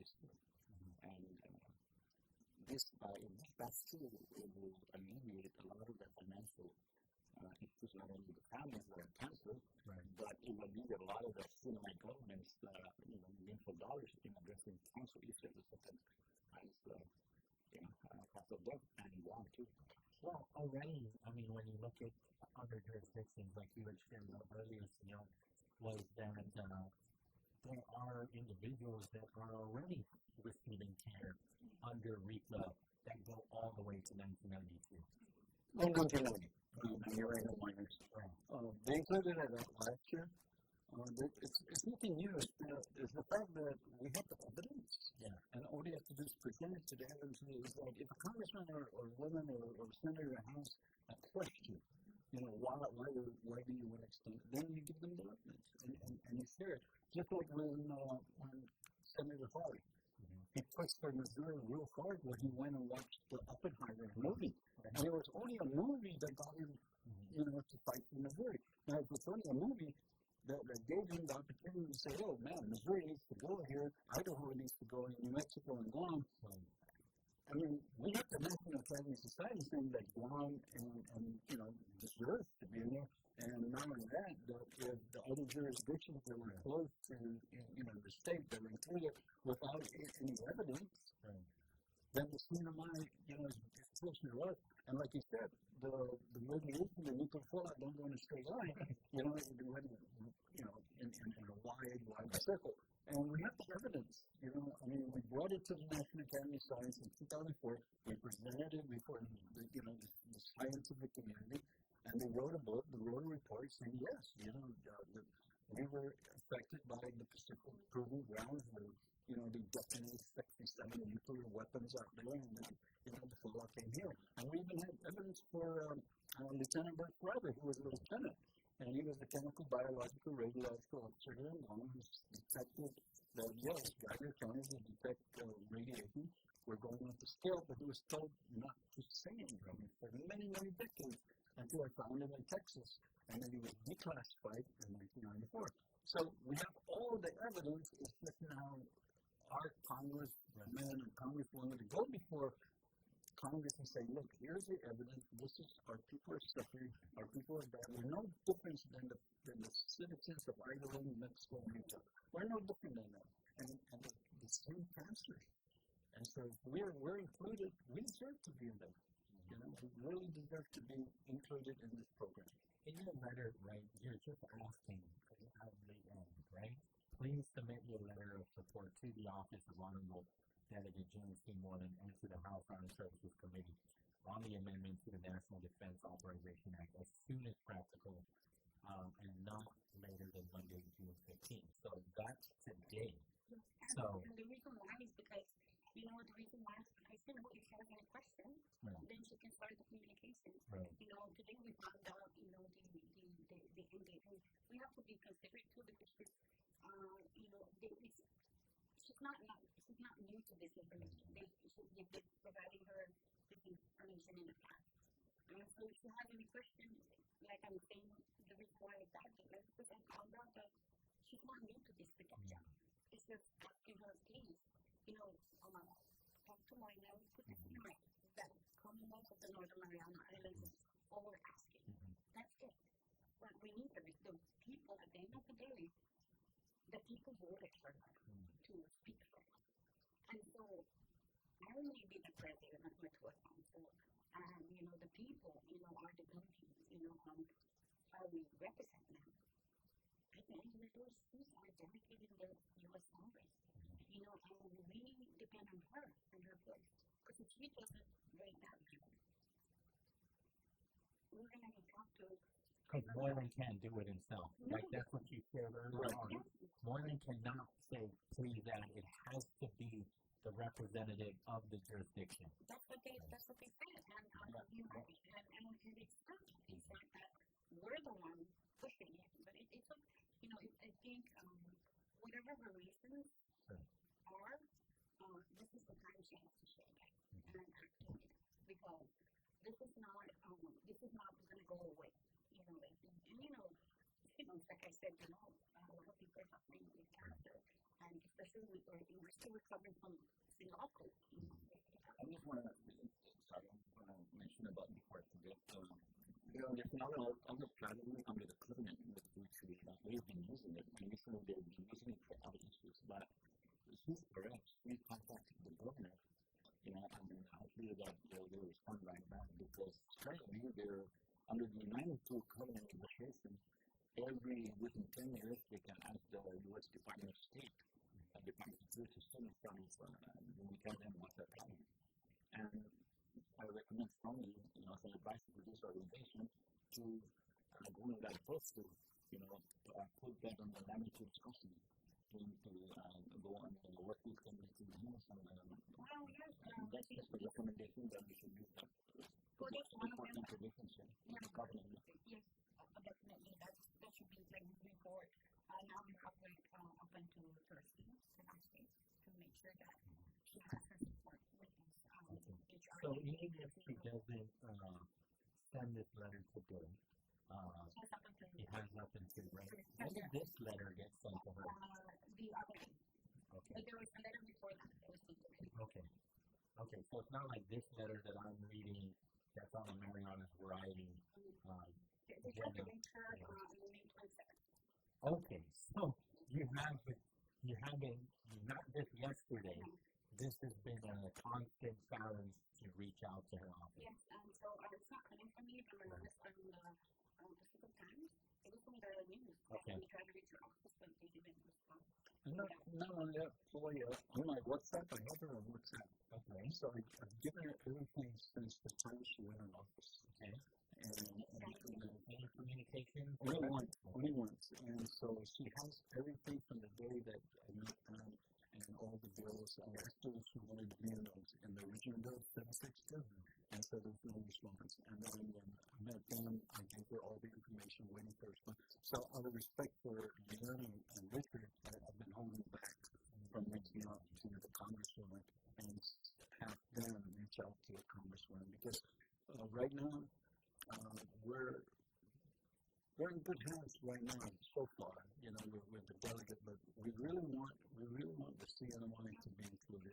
What about Kalili Saban? Have you communicated with them in the past? We have a lot of communication with them. Radiation issue with cancer. That's one, and also and other things. We go there, we're going there because they have jobs. So many things. Sorry, he's my cousin. Okay. And so we kind of go back and forth. But I still don't remember even him being part of the conversation.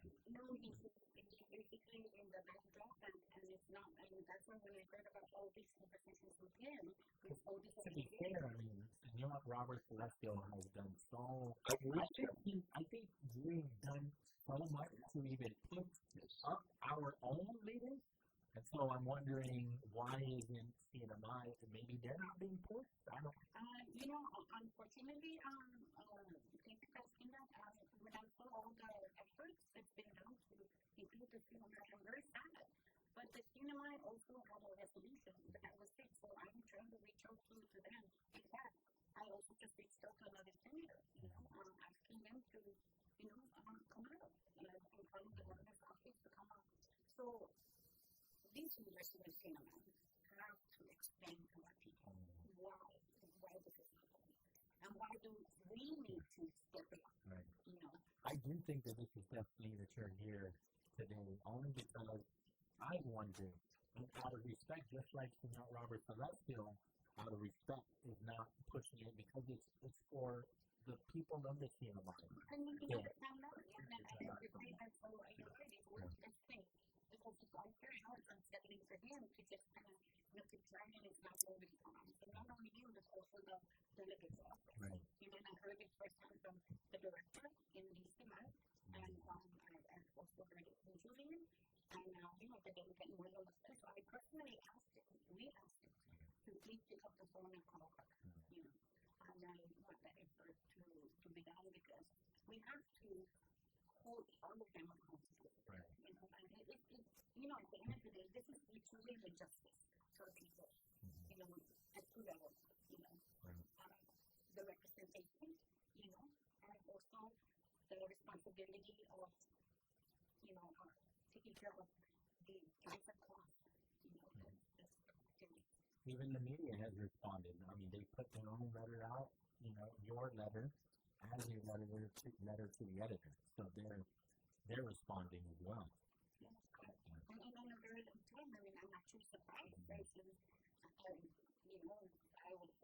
didn't think he was going to come out today. I'm very happy he did, because we're finding out all of this information.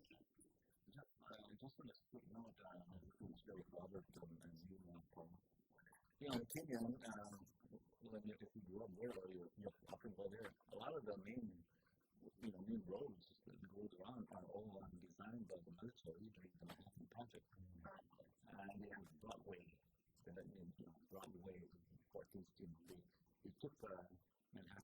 put on top of them, before after the war. And then they came and do the main harbor. That main harbor there was created in front of the southern side of the ship by the telegraph, and there were like 18 kilos there or 16, and now it's only like 8 because they say that a lot of the bulldozers done put it on the harbor to create. They created that just for the Indianapolis, to travel from San Francisco all the way here to even Phoenician to deliver it. And they use that, and then they use the oil and after the roads. So when you go through and they say, hey, I'm going to, we're going Broadway, so the Broadway straight from the center all the way to the north. So, and then how it's 36th Street, and then sometimes I say, where's 36th Street? So I even say, that one over there where you're flying, in the middle of that. And, that's the a lot of speculation too. I mean, speculation since we were young, up to now. They have to smile. I remember going through them a couple years ago, and then I saw the turret coming down.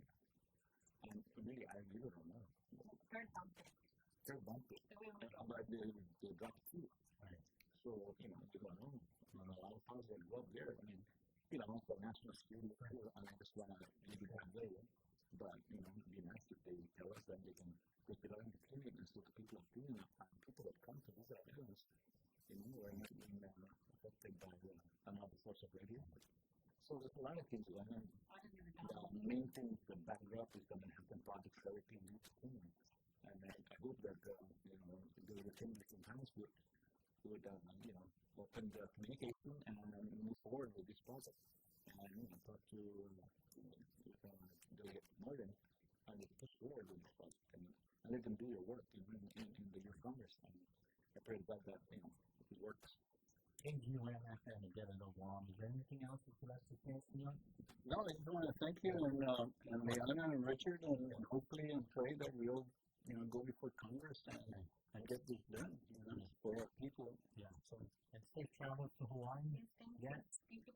When we leave, when I walk you out, I'll give you my phone number and you can keep me updated on whether or not Congresswoman Kim Hines has responded, and so we can continue to share. Because we should be linking up. You are our brothers and sisters, and so we should be communicating better. We should be working together because we're all from the same ancestry. And last year I was actually the delegate before I left. And we were walking around and I said, Councilman Marlin, I'm going to come visit you. I said, oh yeah, so this was your family, right? I said, hey, what's the most done back to talk once in a while? And laugh, right? And I said, we have to enjoy it. Whatever we're doing every day, we have to enjoy it. Because we never know tomorrow, right? We have to enjoy every day. So, so I told him that I'll be coming back to talk about the unification process that we are working on. And of course, Liana, one of the critical issues that she's been working on for the last year is, and many more years, is that one of my economic zones for the northern Marianas. Oh, yeah. And the critical minerals. We can, the future. Okay. But I've been since many years actually. I've been watching them. I've been attending Western District Management Council over the past decade. I've met many of the, Congressmen here, and just keeping a watch. So now I'm trying to tell the leaders both here in the Cinnamon to keep an eye. And so this is the time, and they said, no, I on behalf of Matua, I submitted what we should be making up. Yes. I just want to share, if you mind just a minute. Pauly, when we were negotiating the covenant, I remember because, we go on investing place, speak about it. And they come in and they say, you cannot be independent, or you cannot be the association. That's okay to talk about it. Because you don't have any resources. I remember I was in 9th grade, or 8th grade. And then one of the people that were going here to the university, a couple of them came to Trinidad to oppose the military police. Initially, they want to take the whole entire island and move us, so thank God for their efforts. and, eventually have one third for the people, the proponents here. So they told us that the one helping us told us that there's manganese nodules. So I asked, what manganese nodules even? He said, we have a lot on the west side. And now we all know it was a manganese nodule. Yeah, but then they hit it, right? So, I don't know the value to that. Recently, this is the thing that, just to be sharing with the people, recently I saw, an appraisal by, very handful of institutions that are working with farmers, valued at significantly to 2 trillion. And so when the president came up several months, 2 months ago, talking about the U.S. value, and I said, please stop. That's from the tradition. It's from the different time. I have to bring you back because I have so many questions. I got so long to go. Okay. Thank you so much. Thanks so much. All right. We'll take this break and then we'll reset on the other committees right here on the Rig 105.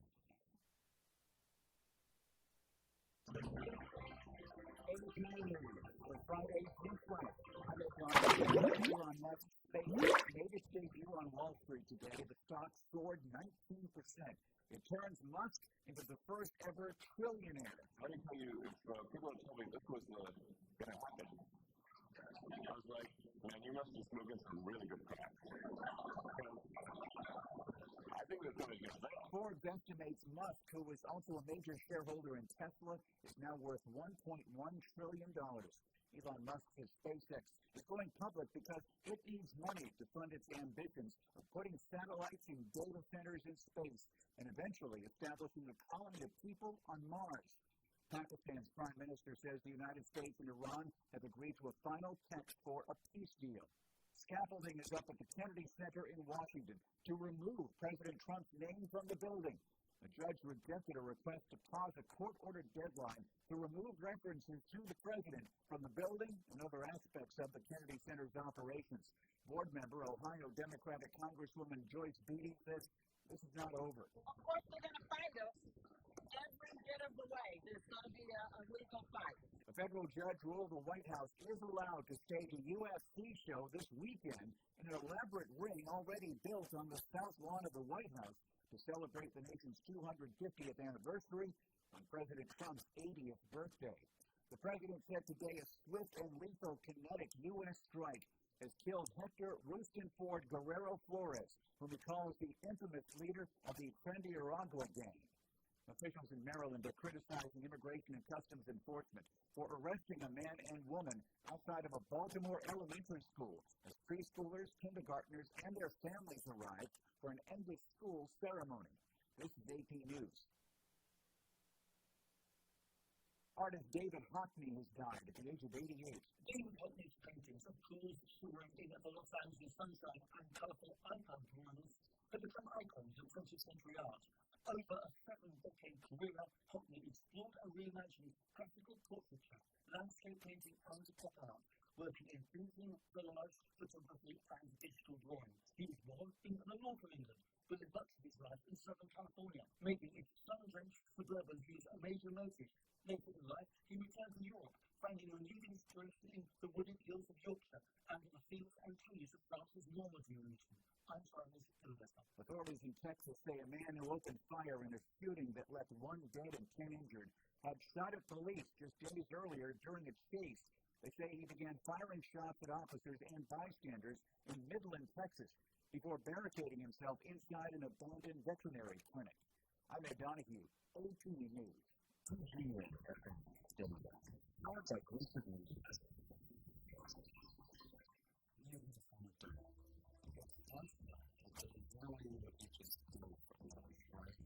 Well,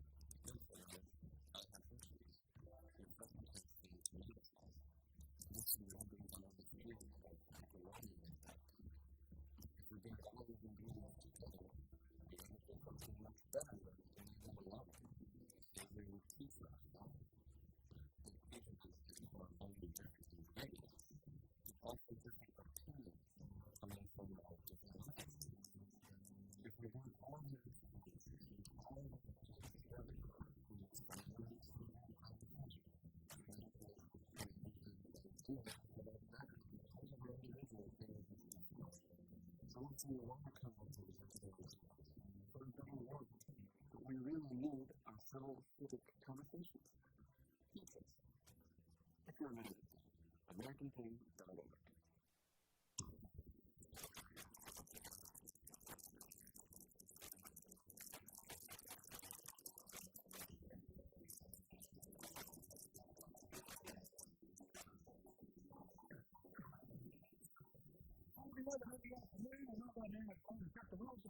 As we hurry on forward, we are going to meet. Probably brought to you by Guam Combo Spot. If you are coming around one, whether you're coming from North or Q4, that is the Upfield Road at the Banking intersection coming from 2 mile, 14 lanes. You're going to have some four-way traffic if you're trying to get onto that one. That's the intersection too as well. If you're headed up northbound, you're going to feel some slow-going traffic there. That's crunch time, so what do you expect, right? All right, let's go to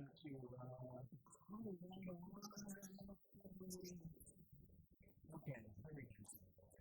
Well, Highway 14 is the Pauly road. Onto Route 1, we're going to have some four-way traffic going to Brown, so just be patient.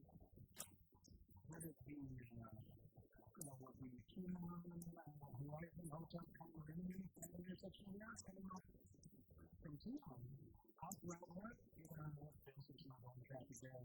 Also moving right along, it goes northbound, the intersection and selecting along.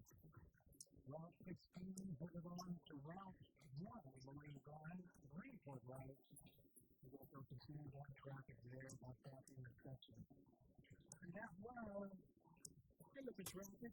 Moving forward, we're Guam Autospot. You have to do some check that out on their website at guamautostop.com. Go to Protect Drive or check out the inventory at their website. They're giving costs there for the next hour. And so for the break, when we come back, it's going to be the 5 o'clock hour of BrightSide. Right here on Wave 105. Road to Alameda. This time we spoke with Democrat candidates, Senator Pauly and Senator Suba. Here's your opportunity to hear how they plan to govern Guam. Watch the conversation on Wave 105 YouTube channel, April 8th. This is a connect with the Guam radio station. Celebrating America. There were two teenage boys with vivid imaginations and a love of science. They changed their culture forever. In 1933, Jerry Suba and Joe Brewster created a costume superhero with a secret identity, and 5 years later, Suba was a great movement on the comic gorilla. Almost 70 years, the last episode to be made from the church, the American Legion. It's so hard to be here. I was someone who drew for anything to happen without considering the consequences. Today, my definition is completely different. I think of heroes and more than one individual. We feel you should take the persevere and endure in spite of overwhelming obstacles. So, we're creating a whole new genre of fiction that relates to the pantheon of superheroes, including Batman, Wonder Woman, and Green Lantern. Characters who have represented the best of our American values for almost a century. This last one year, your favorite summer, while you're off to the Puerto Rico deal, perfect for any flavor holiday. So I'm glad if you're buzzing for it, eat better. Stubborn raspberry, new noodles, easy ever, with both benefits and humidity needs. Sink your deep into the feast, diamond fish wrap, using egg, clear chili sauce, and veggie and roasted down. All wrapped up. Stubborn, great, delicious, and satisfying without no need. Stubborn, people, feel good. Celebrate Father's Day with Power 98 and May 105 as we honor our first heroes. So after send a WhatsApp message or call in and share your funniest or most heartfelt dad story. Winners will be revealed from June 15th to June 19th, and you can win your dad a special bundle prize. In Power 98 and May 105. Brought to you by Guam Harbor Resort, Modest Cafe, Moose Greenhouse, Outworks, Jollibee, Bellline, and Cream and More. Shop right there. This is Loretta Lucino, host of Fiesta Glass. Together with the Filipino community of Guam and Wave 105.1, we proudly celebrate Filipino Independence Month with the theme, Kalayaan, Kinabukasan, Kasaysayan, Freedom, Future, History. From Guam to the Philippines, we honor our shared history, celebrate our freedom, and build our future together. Mabuhay ang Pilipinas at Guam! Mo's got you covered. Welcome to our very first Mobile Smiles app members can enjoy a free Big Subway sandwich with every member full up of $30 gas at any Guam mobile station. Available exclusively on the mobile app. It's an easy summer as we all open the app and enjoy every reward. Now, remember that pick up a Mobile Smiles app any local location. Register today. Mobile and Subway in Caribbean for the summer. See for details. Reward of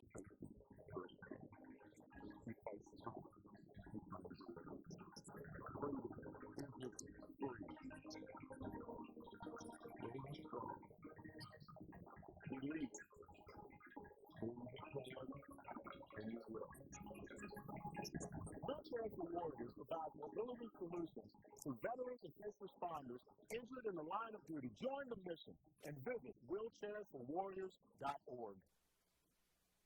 The road to Athens is in full swing. We recently spoke with Democrat candidates Lieutenant Governor Josh Tenorio and Senator Tina Lilia Barnes to learn more about their vision for Guam. Have the full conversation that took place on May 26th on the Wave 105 speaking program. This is a glimpse of Guam radio future. Silence, stare, thoughtful. Wave 105 FM.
Right here on the Wave 105. Thanks for tuning in.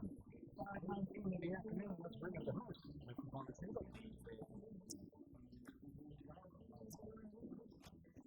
Sorry, still got to catch my breath. Around this time, we're like, we're on our own. Right after 5 p.m. So we gotta also help our guests get out of here too. Let me see here. We do want to thank our sponsors, right? So big shout outs to MicroPacks. Dad deserves the best. Give them Bo, Sony, Mackie, and more this Father's Day. At MicroPacks, GCA, we start with you. Triple J, remember right now at Triple J, get a free $500 gas card.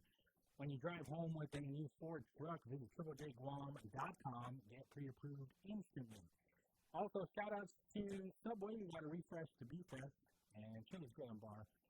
At Chili's, more life, great food, and memories happen here. And shout-outs to the Hoss Snyders. You know, if CNMI and Guam get included into RICA, that will be the ultimate good news, right? It would, yeah. And then also including all the way to 1992. So I really commend them for the hard work, the challenges that they're facing, just trying to get our elected leaders to push this initiative, right? And so I for the life of me, I don't know why It will be hard for me to understand why Congresswoman King Hines would want, include lithium mining. So correct me if I'm wrong, because I was just talking to Senor Robert Celestio on the way out, right? Making sure that they got out of here. Was some of the disbelief or the pushback from this community, was it because they were too afraid that it would affect tourism to be known as a place that has nuclear downwind or nuclear evidence of nuclear fallout into the 90s? Were they afraid to acknowledge that? It's hard because that might be the reason why CNMI doesn't even want to. Well, they can try to not even believe it, but the evidence that Bob Robert actually collected over the years is clearly evident. Right. And there can't be more crystal clear that, yes, we were victims of the fallout. Right. I remember my grandfather talking about during that time, and I've talked to many of my uncles too as well, that one day the night sky just lit up like it was daytime. And again, it was like nobody knew what it was. Everybody thought that, wow, is this the end of the world? Because it's 9 o'clock at night, but it seems like the sun is still out. But I can venture to say that probably that is the reason, because during the early 90s, remember, our economic tourism boom was at its height. It was at its height. And anything to pretty much derail that, it could be, that could be a reason as to why all the non-believers at the time was totally against it. But, and then of course, the whole patriotic thing, like, oh, the United States won't do that to us and everything, but then when you got to look at what happened with Bikini Island, there was like about 100-some people there. They called that their home. Now they can't even go. They can't even, there's this big dome. As a matter of fact, that dome was what Bob Celestio used to work there when he was in the Army. And he was told, no, you can eat the fish, you can eat the crabs and everything and all. And he had told me that everybody in his unit all passed away. And he's probably the lone survivor now. But, so, again, with the CNMI, to answer your question, that's probably it. But I don't know. I don't know CNMI politics. But, again, their tourism was moving around that same time, too, as well. So, anything to derail that, the money coming in was, because that's the same thing that we had, right, with this big military buildup. A lot of people were saying, oh, this is going to scare the tourists away. How can you come to paradise and then you got a fab, you got fab missiles facing ready to go, this iron dome that we're talking about.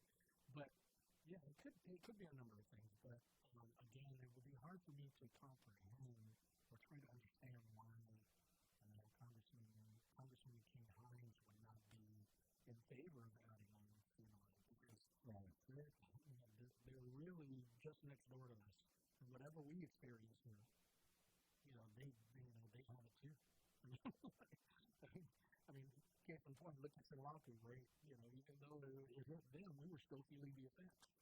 So, when's their deadline? Today? Well, they asked us to write that letter today so they can go over it, right? But Thursday is when they're going to, that they introduce the amendment into the NDAA. You know how this thing works, right, Pauly? You're my next door neighbor, and I'm fighting for something, right? They are, and I get it, but you don't. And then you see the potential of you getting it, then you're like, hey, hold on for a second. Congress is going to be like, no. You guys had your chance. We're not going to deal with two different babies, considering you guys are just next door to each other. So what do you want now? they're going to have to wait. And so I hope, I mean, because he was talking about doing another bill to add if this thing doesn't go through now with the CMI. Yeah, well, because they won't be included, and then also if they go in with the amendment that they were ready to. So the worry is that they were going to try to sneak this in, where they wouldn't include the CNMI, and they wouldn't include those from 63 to 92. It would just go from 44, correct me if I'm wrong, to 62. Right. Okay, with one right. So you're leaving out so many individuals. Yeah. And the argument can be like, let's just get this in. Or one of the arguments could be like, let's just get this in. So we can. But what are look how long it took already. So when you're already there at the 1 yard line, you might as well go for the touchdown and not the field goal. Well, it still makes it easier for the CNMI because the precedent's already been set, it's already been added on, but it's still going to take a long time because that means the CNMI is going to have to fight. Yeah, and it can't be, Robert Celestio can do all of the heavy lifting, which he has already. But it can't be him, and it can't be Jim Moylan or any delegate. It must be the delegate from the CNMI. That was very clear, listening to them coming in here, saying it must be her. Because he's the current delegate. He represents the CNMI. Yes. Okay. So Moylan couldn't tell the story. So the step would be get a letter from her and then get a resolution backed up from their Senate and their House together. So maybe even a resolution, but I don't even think you need a resolution. You don't. But as far as a powerful one voice type thing, sure, yeah, it would be good. They're just up against the clock, right? Yeah. But it's not too late. It really isn't, and I think that's why the letter is important. It was published too in the Marianas Variety as well. The Matua Council for Native Tomorrow Advancement, Liana, who was here, is the president and CEO of the Matua Council for Native Tomorrow Advancement. There really is. I can't. I would love for them to come back because they definitely piqued my interest in a number of other issues. Right?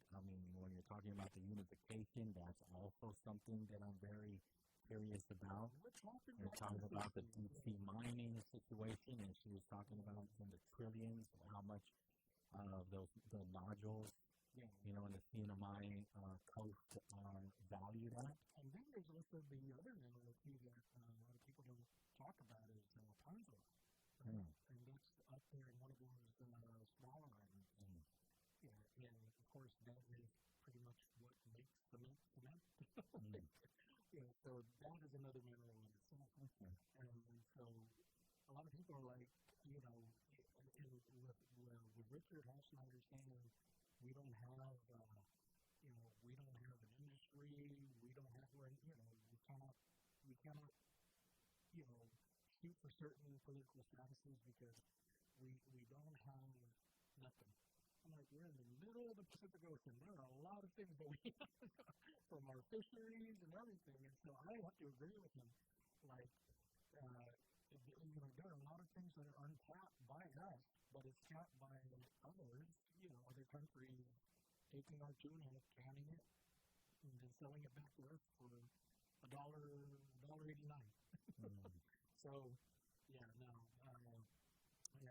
we're still discovering what our region in this world has to offer. And it's so funny that, with this whole sea mining thing, they see the potential, and they see the money, and we're not even, a part of it. We're not even in the conversation when it comes to that. What if their CEO said, well, we'll give it to the federal government, but it's up to them if they want to. It's up to them.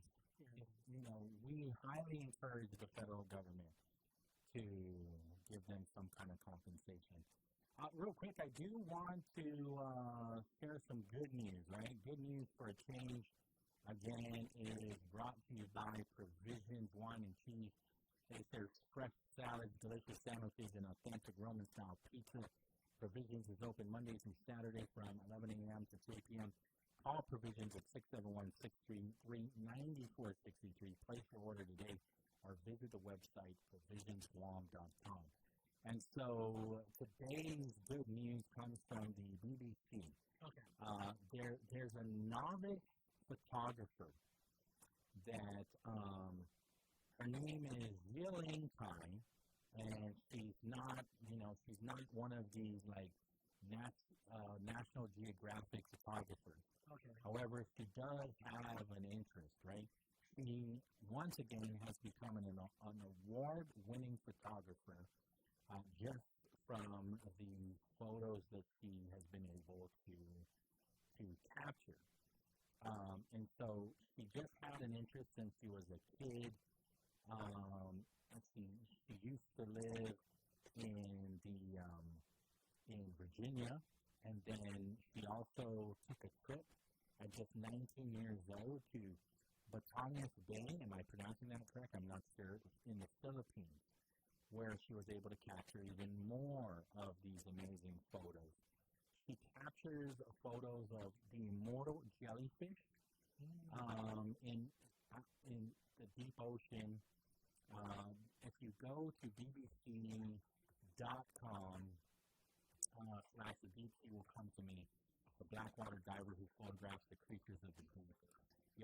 You'll see some of these photos, and so she shares how extremely patient she is. Here is this octopus, and you see, like, it looks like it's brain. That's not. That's a phone shell inside this octopus. Illuminated. Yeah. Wow. So she captures these photographs that are extremely rare. People pay thousands of dollars to go on these expeditions, and they capture nothing. This woman has captured a number of different sea creatures in such a short amount of time. However, she says that she just remains extremely patient. Yeah. And so you practically have to, she says, be one with the ocean. Be the water. Sounds like Bruce Lee. Yes. Yeah. She's captured a juvenile fish that is basically eating a jellyfish, and it's using its tentacles as a weapon. That's another. You can see these photos for yourself again on the BBC. But she's captured so many different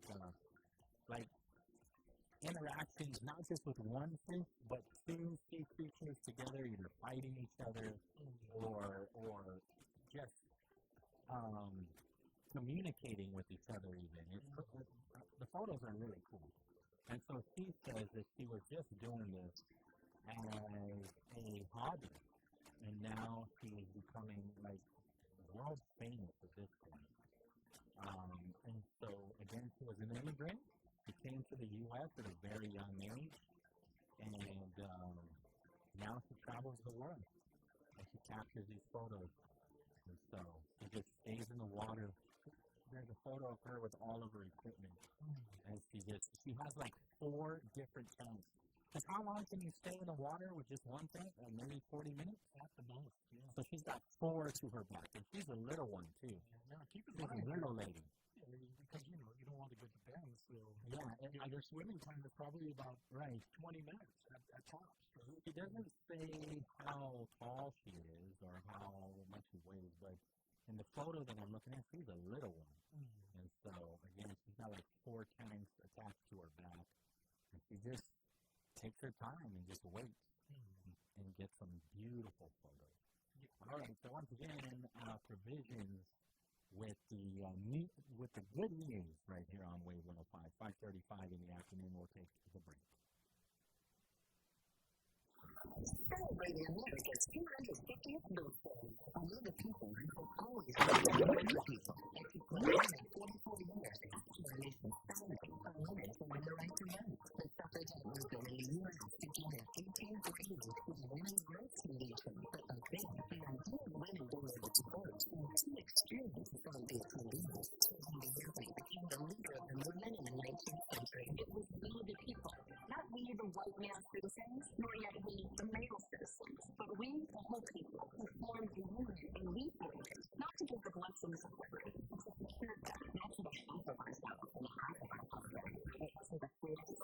2018, 15 states agreed to bring the right to vote. A year later, Congress voted in favor of Pauly in the U.S. having that right. An American code, the 19th Amendment was ratified by a majority of states. Today, we take it home for granted, and women hold some of the highest offices in the land, including president.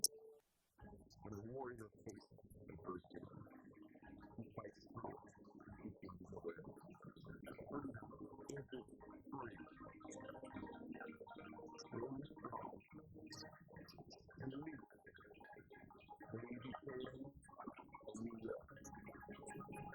Wheelchair for Warriors provides mobility solutions to veterans and first responders injured in the line of duty. Join the mission and visit wheelchairforwarriors.org. The road to Adams is in close now. We recently spoke with Democrat candidates Lieutenant Governor Josh Tenorio and Senator Tina Luna Vine to learn more about their vision for jobs. Catch the full conversation that took place on May 26th on the Route 105 Solutions. This is a glimpse of Warm Radio. Spirit Radio News is 215.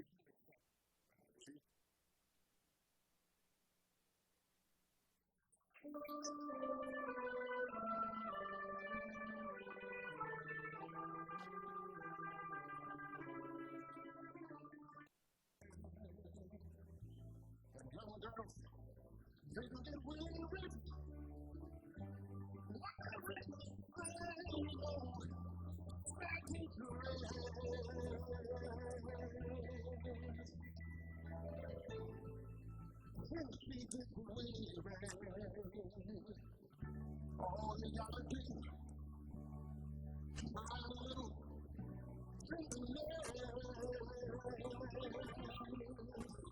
Welcome back to the show, 5:38 in the afternoon. Let's send it back to Mr. Pauly Suba. All right, welcome back. I'm in receipt of this letter. Okay. And Vice Speaker Tony Atta's signature on it. Okay. And it says that it was received on, what is this, June 12th? What's the letter? Last Friday. Okay. That they have terminated the contract with Trust Guam LLC. All right. Okay, that's the AI thing with former Congressman. Today, this letter serves a formal written notice that Legislature in Guam is terminating the independent contractor agreement between Legislature in Guam and TRST Guam LLC, pursuant to Section 10.1 of the agreement. The termination shall be effective June 9, 2026. Mm-hmm. In accordance with Section 11.0 of the agreement, Legislature in Guam will process payment for services rendered through the effective termination date, subject to any applicable offsets authorized under the agreement. As a result, access to the platform and all related systems shall terminate effective June 9. Mm-hmm. Please ensure that all materials, the documentation system, access, credentials, and any legislative work product as defined in the agreement are returned or otherwise made available to the legislature no later than June 16. We appreciate the professionalism, technical support, and cooperation provided by TRST Guam LLC throughout this process. The legislature remains committed to identifying opportunities to improve legislative operations, efficiency, and modernization. Thank you for your cooperation. There it is. They have ended the contract as of June 9th. Well, I'm kind of glad that he did. I mean, it was just unwanted,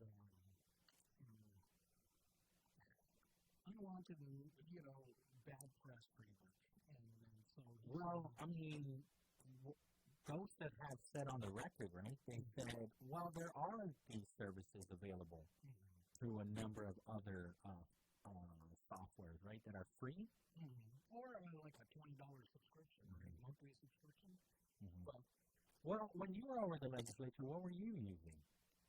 What kind of tools were you using? Oh, we weren't using any. No, but so there were no tools to assist. Oh no, I'm pretty sure the bill writing. No. Wow. Well,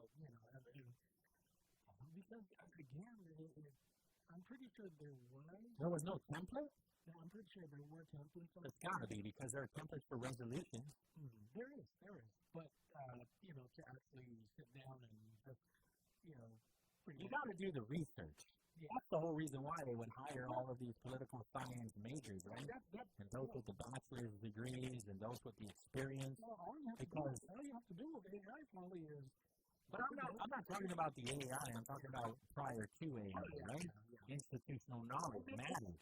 It's a really small knit group of people that pretty much that is their forte. You basically sit them down. Okay, this is the bill I want. Anything related to subject matter in terms of other laws that have been created. Work around that.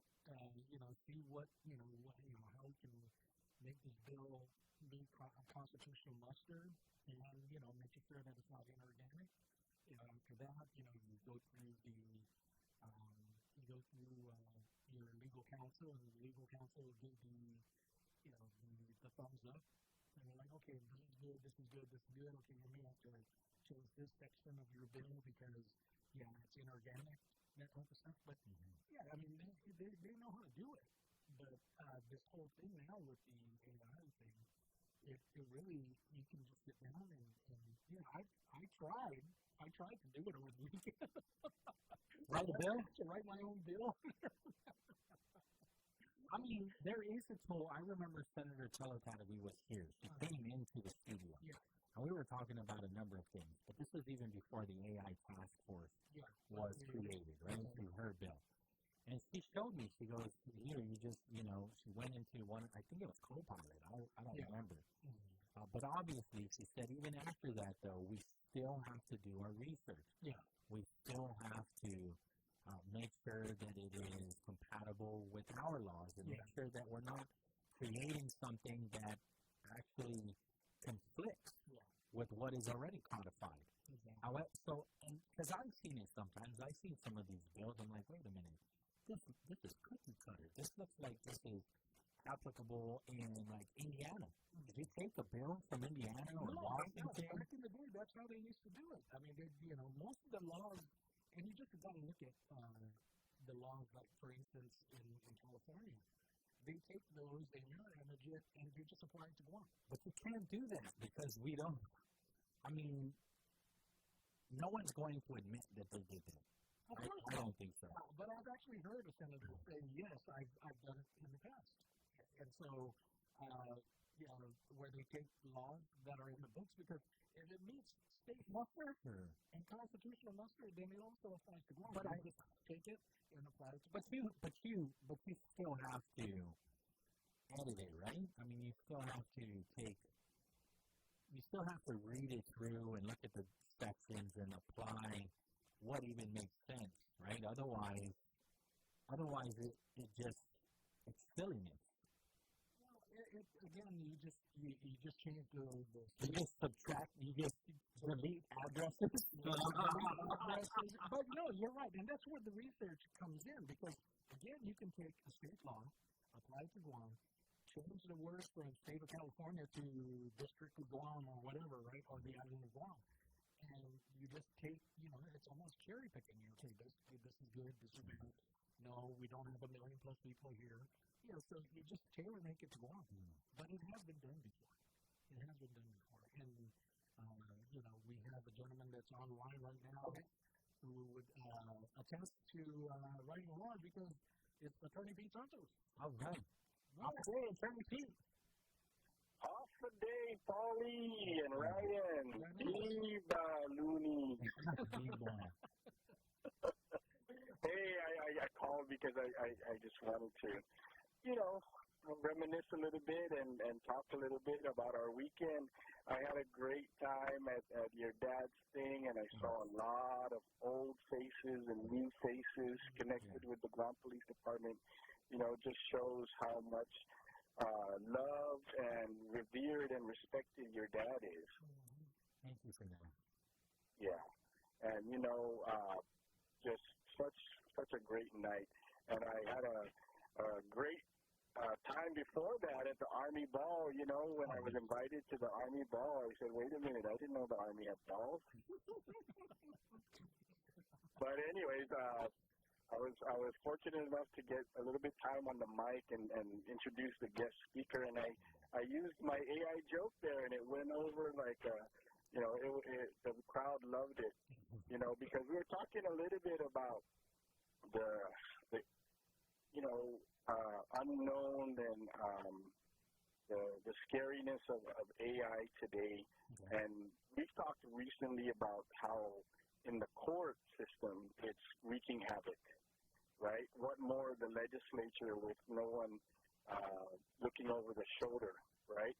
Luckily, in the court system, it's designed so that the court has research attorneys as well as in the Superior Court as well as in the Supreme Court that are able to verify these things. But the point is it should never get into court before it got vetted, you know? And so that's the thing about this AI stuff. And I think canceling this contract was a good leadership, a show of leadership, and, you know, it turned out that there were some things that didn't get vetted, I believe, to me, because if we're going to turn around and do a 180 on this contract, at least it got done before, you know, we wasted taxpayers' money and had to deal with the negative effects of implementing this before it's fully mature. That's just from my perspective. You know, it's going to be a tool that we're going to use, but we're going to struggle with it. There's going to be some growing pains, and right now the growing pains are more harmful than beneficial, at least from where I sit. People can lose their license. People, you know, as far as in the legal arena, we've been getting reports or alerts in the Ninth Circuit that more and more attorneys are getting suspended or losing their license for improperly using AI in the court system. And so that's the danger, you know, that's the scary part is if legislatures, not just Guam, but if other legislatures start using, you know, AI, which can create some really bad hallucinations or false information, we shouldn't be making decisions and making policy based on that kind of stuff. I got a question, attorney. So, you know, when a person is appointed a lawyer or when they hire a lawyer, you pretty much need them to be at the top of their game, to be appointed or you're paying for it. Right. And so my question to you would be, if you know, you just said it already, but, you know, people are losing their license, they're getting suspended. I mean, as a client to an attorney, I wouldn't know whether or not you're doing a good job representing me. And if you're going to cite case law and, you know, go to AI and say, okay, is there any case law that sets precedence on this particular crime if I was accused of a crime, and then it just made up something, and you try to cite it, you know, in court, and then they, you know, the prosecutor will be like, I've never heard of that case, and we researched it, and we don't know what you're talking about. Yeah, so right, that's what happened at the Supreme Court of Guam. You know, they called it out because you made citations to non-existent cases as well as made arguments that were not consistent with the holding of a certain case. Yeah. That's what happens when you rely on AI to create arguments for you, because that's really what the lawyers are doing, is they're using it to argue their motions. And when you're going to rely on non-existent cases or the AI is interpreting the holding of the case incorrectly, then that's where you get into trouble. As a client, what can I do if my attorney did that to me, pretty much? I mean, misrepresent me, but didn't represent Well, me it's to the fullest. basically it's just another form of malpractice. You know, you can complain about malpractice about a lawyer as well as, you know, just like doctors when they commit malpractice. That's why doctors and lawyers, for the most part, have to have some sort of malpractice insurance. Did Mike Phillips already show cause? Did he already? From what I saw, he responded, and from what I heard, I didn't read it myself, but someone summarized it for me, basically saying he followed all the rules and he didn't break any of the rules. That was the gist of the argument that he made. Again, I didn't read the response, but someone summarized it for me, saying that, you know, he followed all the rules according to what the Supreme Court had established a year and a half ago. So you can introduce a case that didn't exist and that's still following the law? Well, I don't know. No, he's saying following the rules, you know, the ethical rules that the Supreme Court established a year and a half ago. So I didn't read the response, and so, you know, someone said he's basically denying that he violated the rules. Okay. And that's subject to, you know, that's his argument, that if that's what it is, it's subject to interpretation, and the Supreme Court will have the final say on it, on whether or not. I just sent you something else. Do you mind looking at this? I haven't had an opportunity to, but I definitely would like to get your take on it. It's something called territorial review. It's a free platform that puts every Supreme Court and Guam opinion since 1996 and the full Guam Code annotated in one place, searchable and free, with no account required. So I just sent you the link. Okay, that sounds good. I use several different systems that are available to me through my employment and through my bar membership in Washington State and here on Guam. We have several tools and resources, but if this one is, you know, there's different levels of AI. There's some where you can search, you can do Boolean searches, you can do, you know, searches for keywords and stuff like that. That doesn't really produce arguments for you. That just leads you to different citations, right, of existing cases. That one is pretty safe to use. That's really just a search engine. It's not really AI. Right. I'm just curious about this, because, you're correct. It is a free, searchable archive of the law of the American territories. The court's opinions and that in and of is a good resource, but you know you have to do the grunt work by reading. AI is supposed to do all that for you and then some, and develop your arguments, and that's where things can get really, as they say, lost in the sauce. And that's something that you are seeing your colleagues do. And it's getting in trouble for it, getting suspended or even disbarred. Is there like did the bar come up with like some sort of rules to follow in terms of using? It's not the bar; it's the Guam Supreme Court that governs the practice of law on Guam. Okay. So they promulgated rules, policy regarding AI almost 2 years ago. Because I was under the impression that, you know, you can lose your bar and you have to go up to a board and the bar says, okay, well, that's unethical. So, I mean, I don't know the whole thing. No. There is a compliance attorney on Guam who works for the Supreme Court. They investigate, and then then they have like a board that meets and you know decides whether or not it's substantiated, the allegations of any misconduct.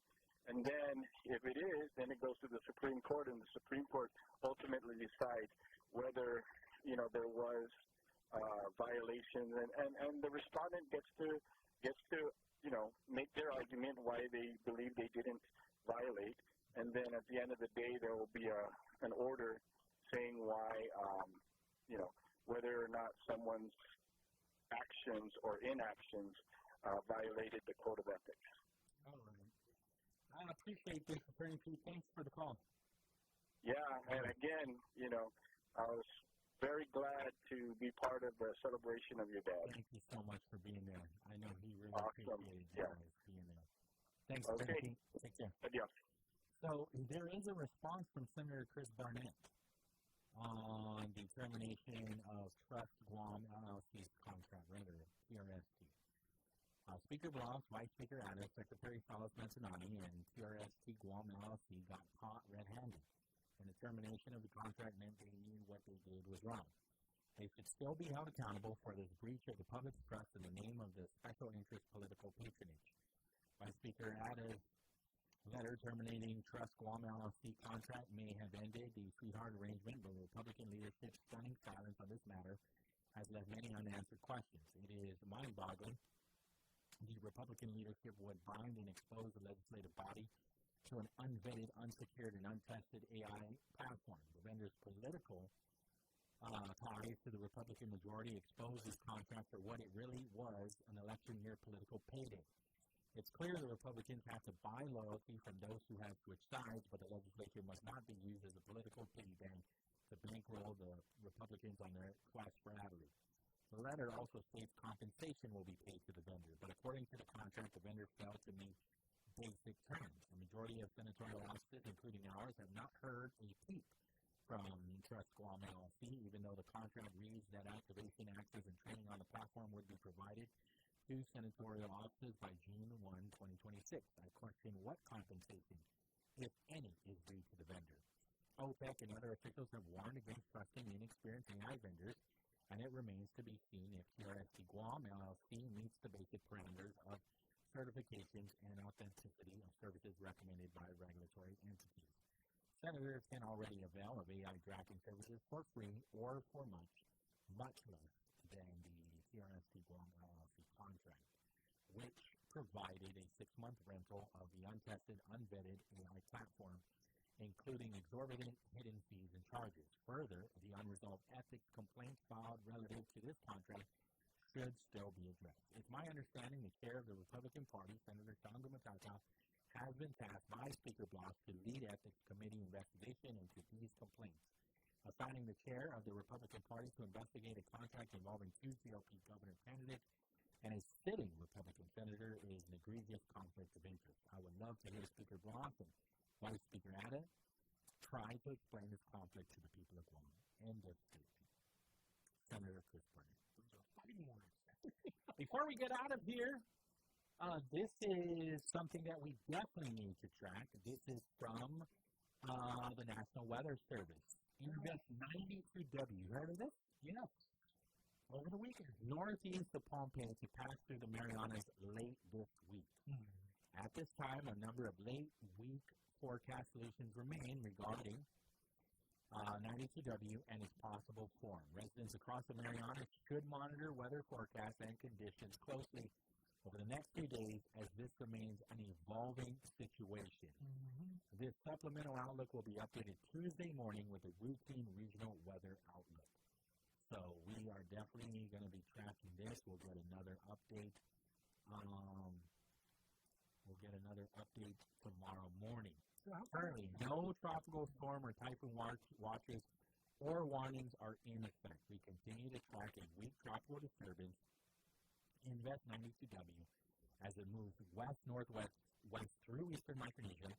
92W failed to organize or strengthen over the weekend while in the Marshall Islands, as some numerical forecast models initially indicated. As a result, 92W remains a weak and poorly defined tropical disturbance now passing north of Coast Right State. However, satellite trends indicate some gradual organization possibly taking place today. And so, Typhoon Warning Center upgraded the potential for development into a tropical cyclone from sub-low to low late this Monday morning. A rating of low means that development into a tropical cyclone is unlikely within the next 24 hours.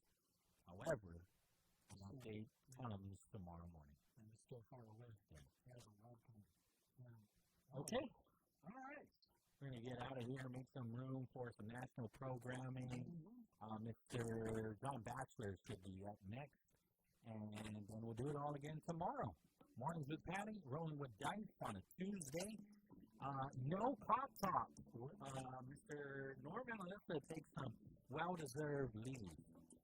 So we won't have Pop Talks. We will have Guam Community College Community Talk, which happens now every third Tuesday of every month. And so guess what tomorrow is? The third Tuesday on Zoom. So Trina and our friends from GCC will be in tomorrow from 11 to 12. And then, of course, Ryan and I will be back for another BrightSide right here on Wave 105. Unless you're a fan of Alex Pereira, which I am, things are not so bright. It was a sad, sad day. On President Trump's birthday, too. Terrible. Terrible birthday. Be kind to each other, especially out on those roads. What's up? KGUM-FM in Denver, Oklahoma.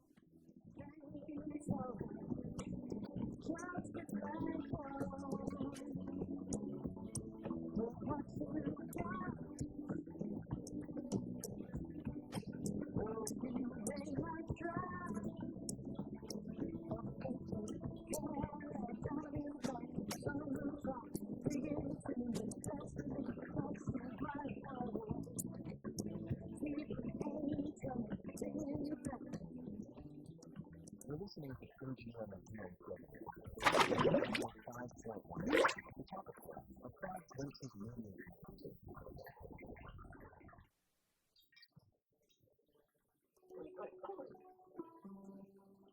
Where's my internet?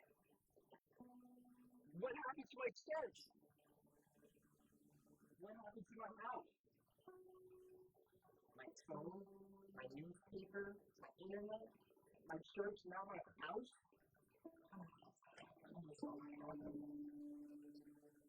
Freedom. It's an American thing.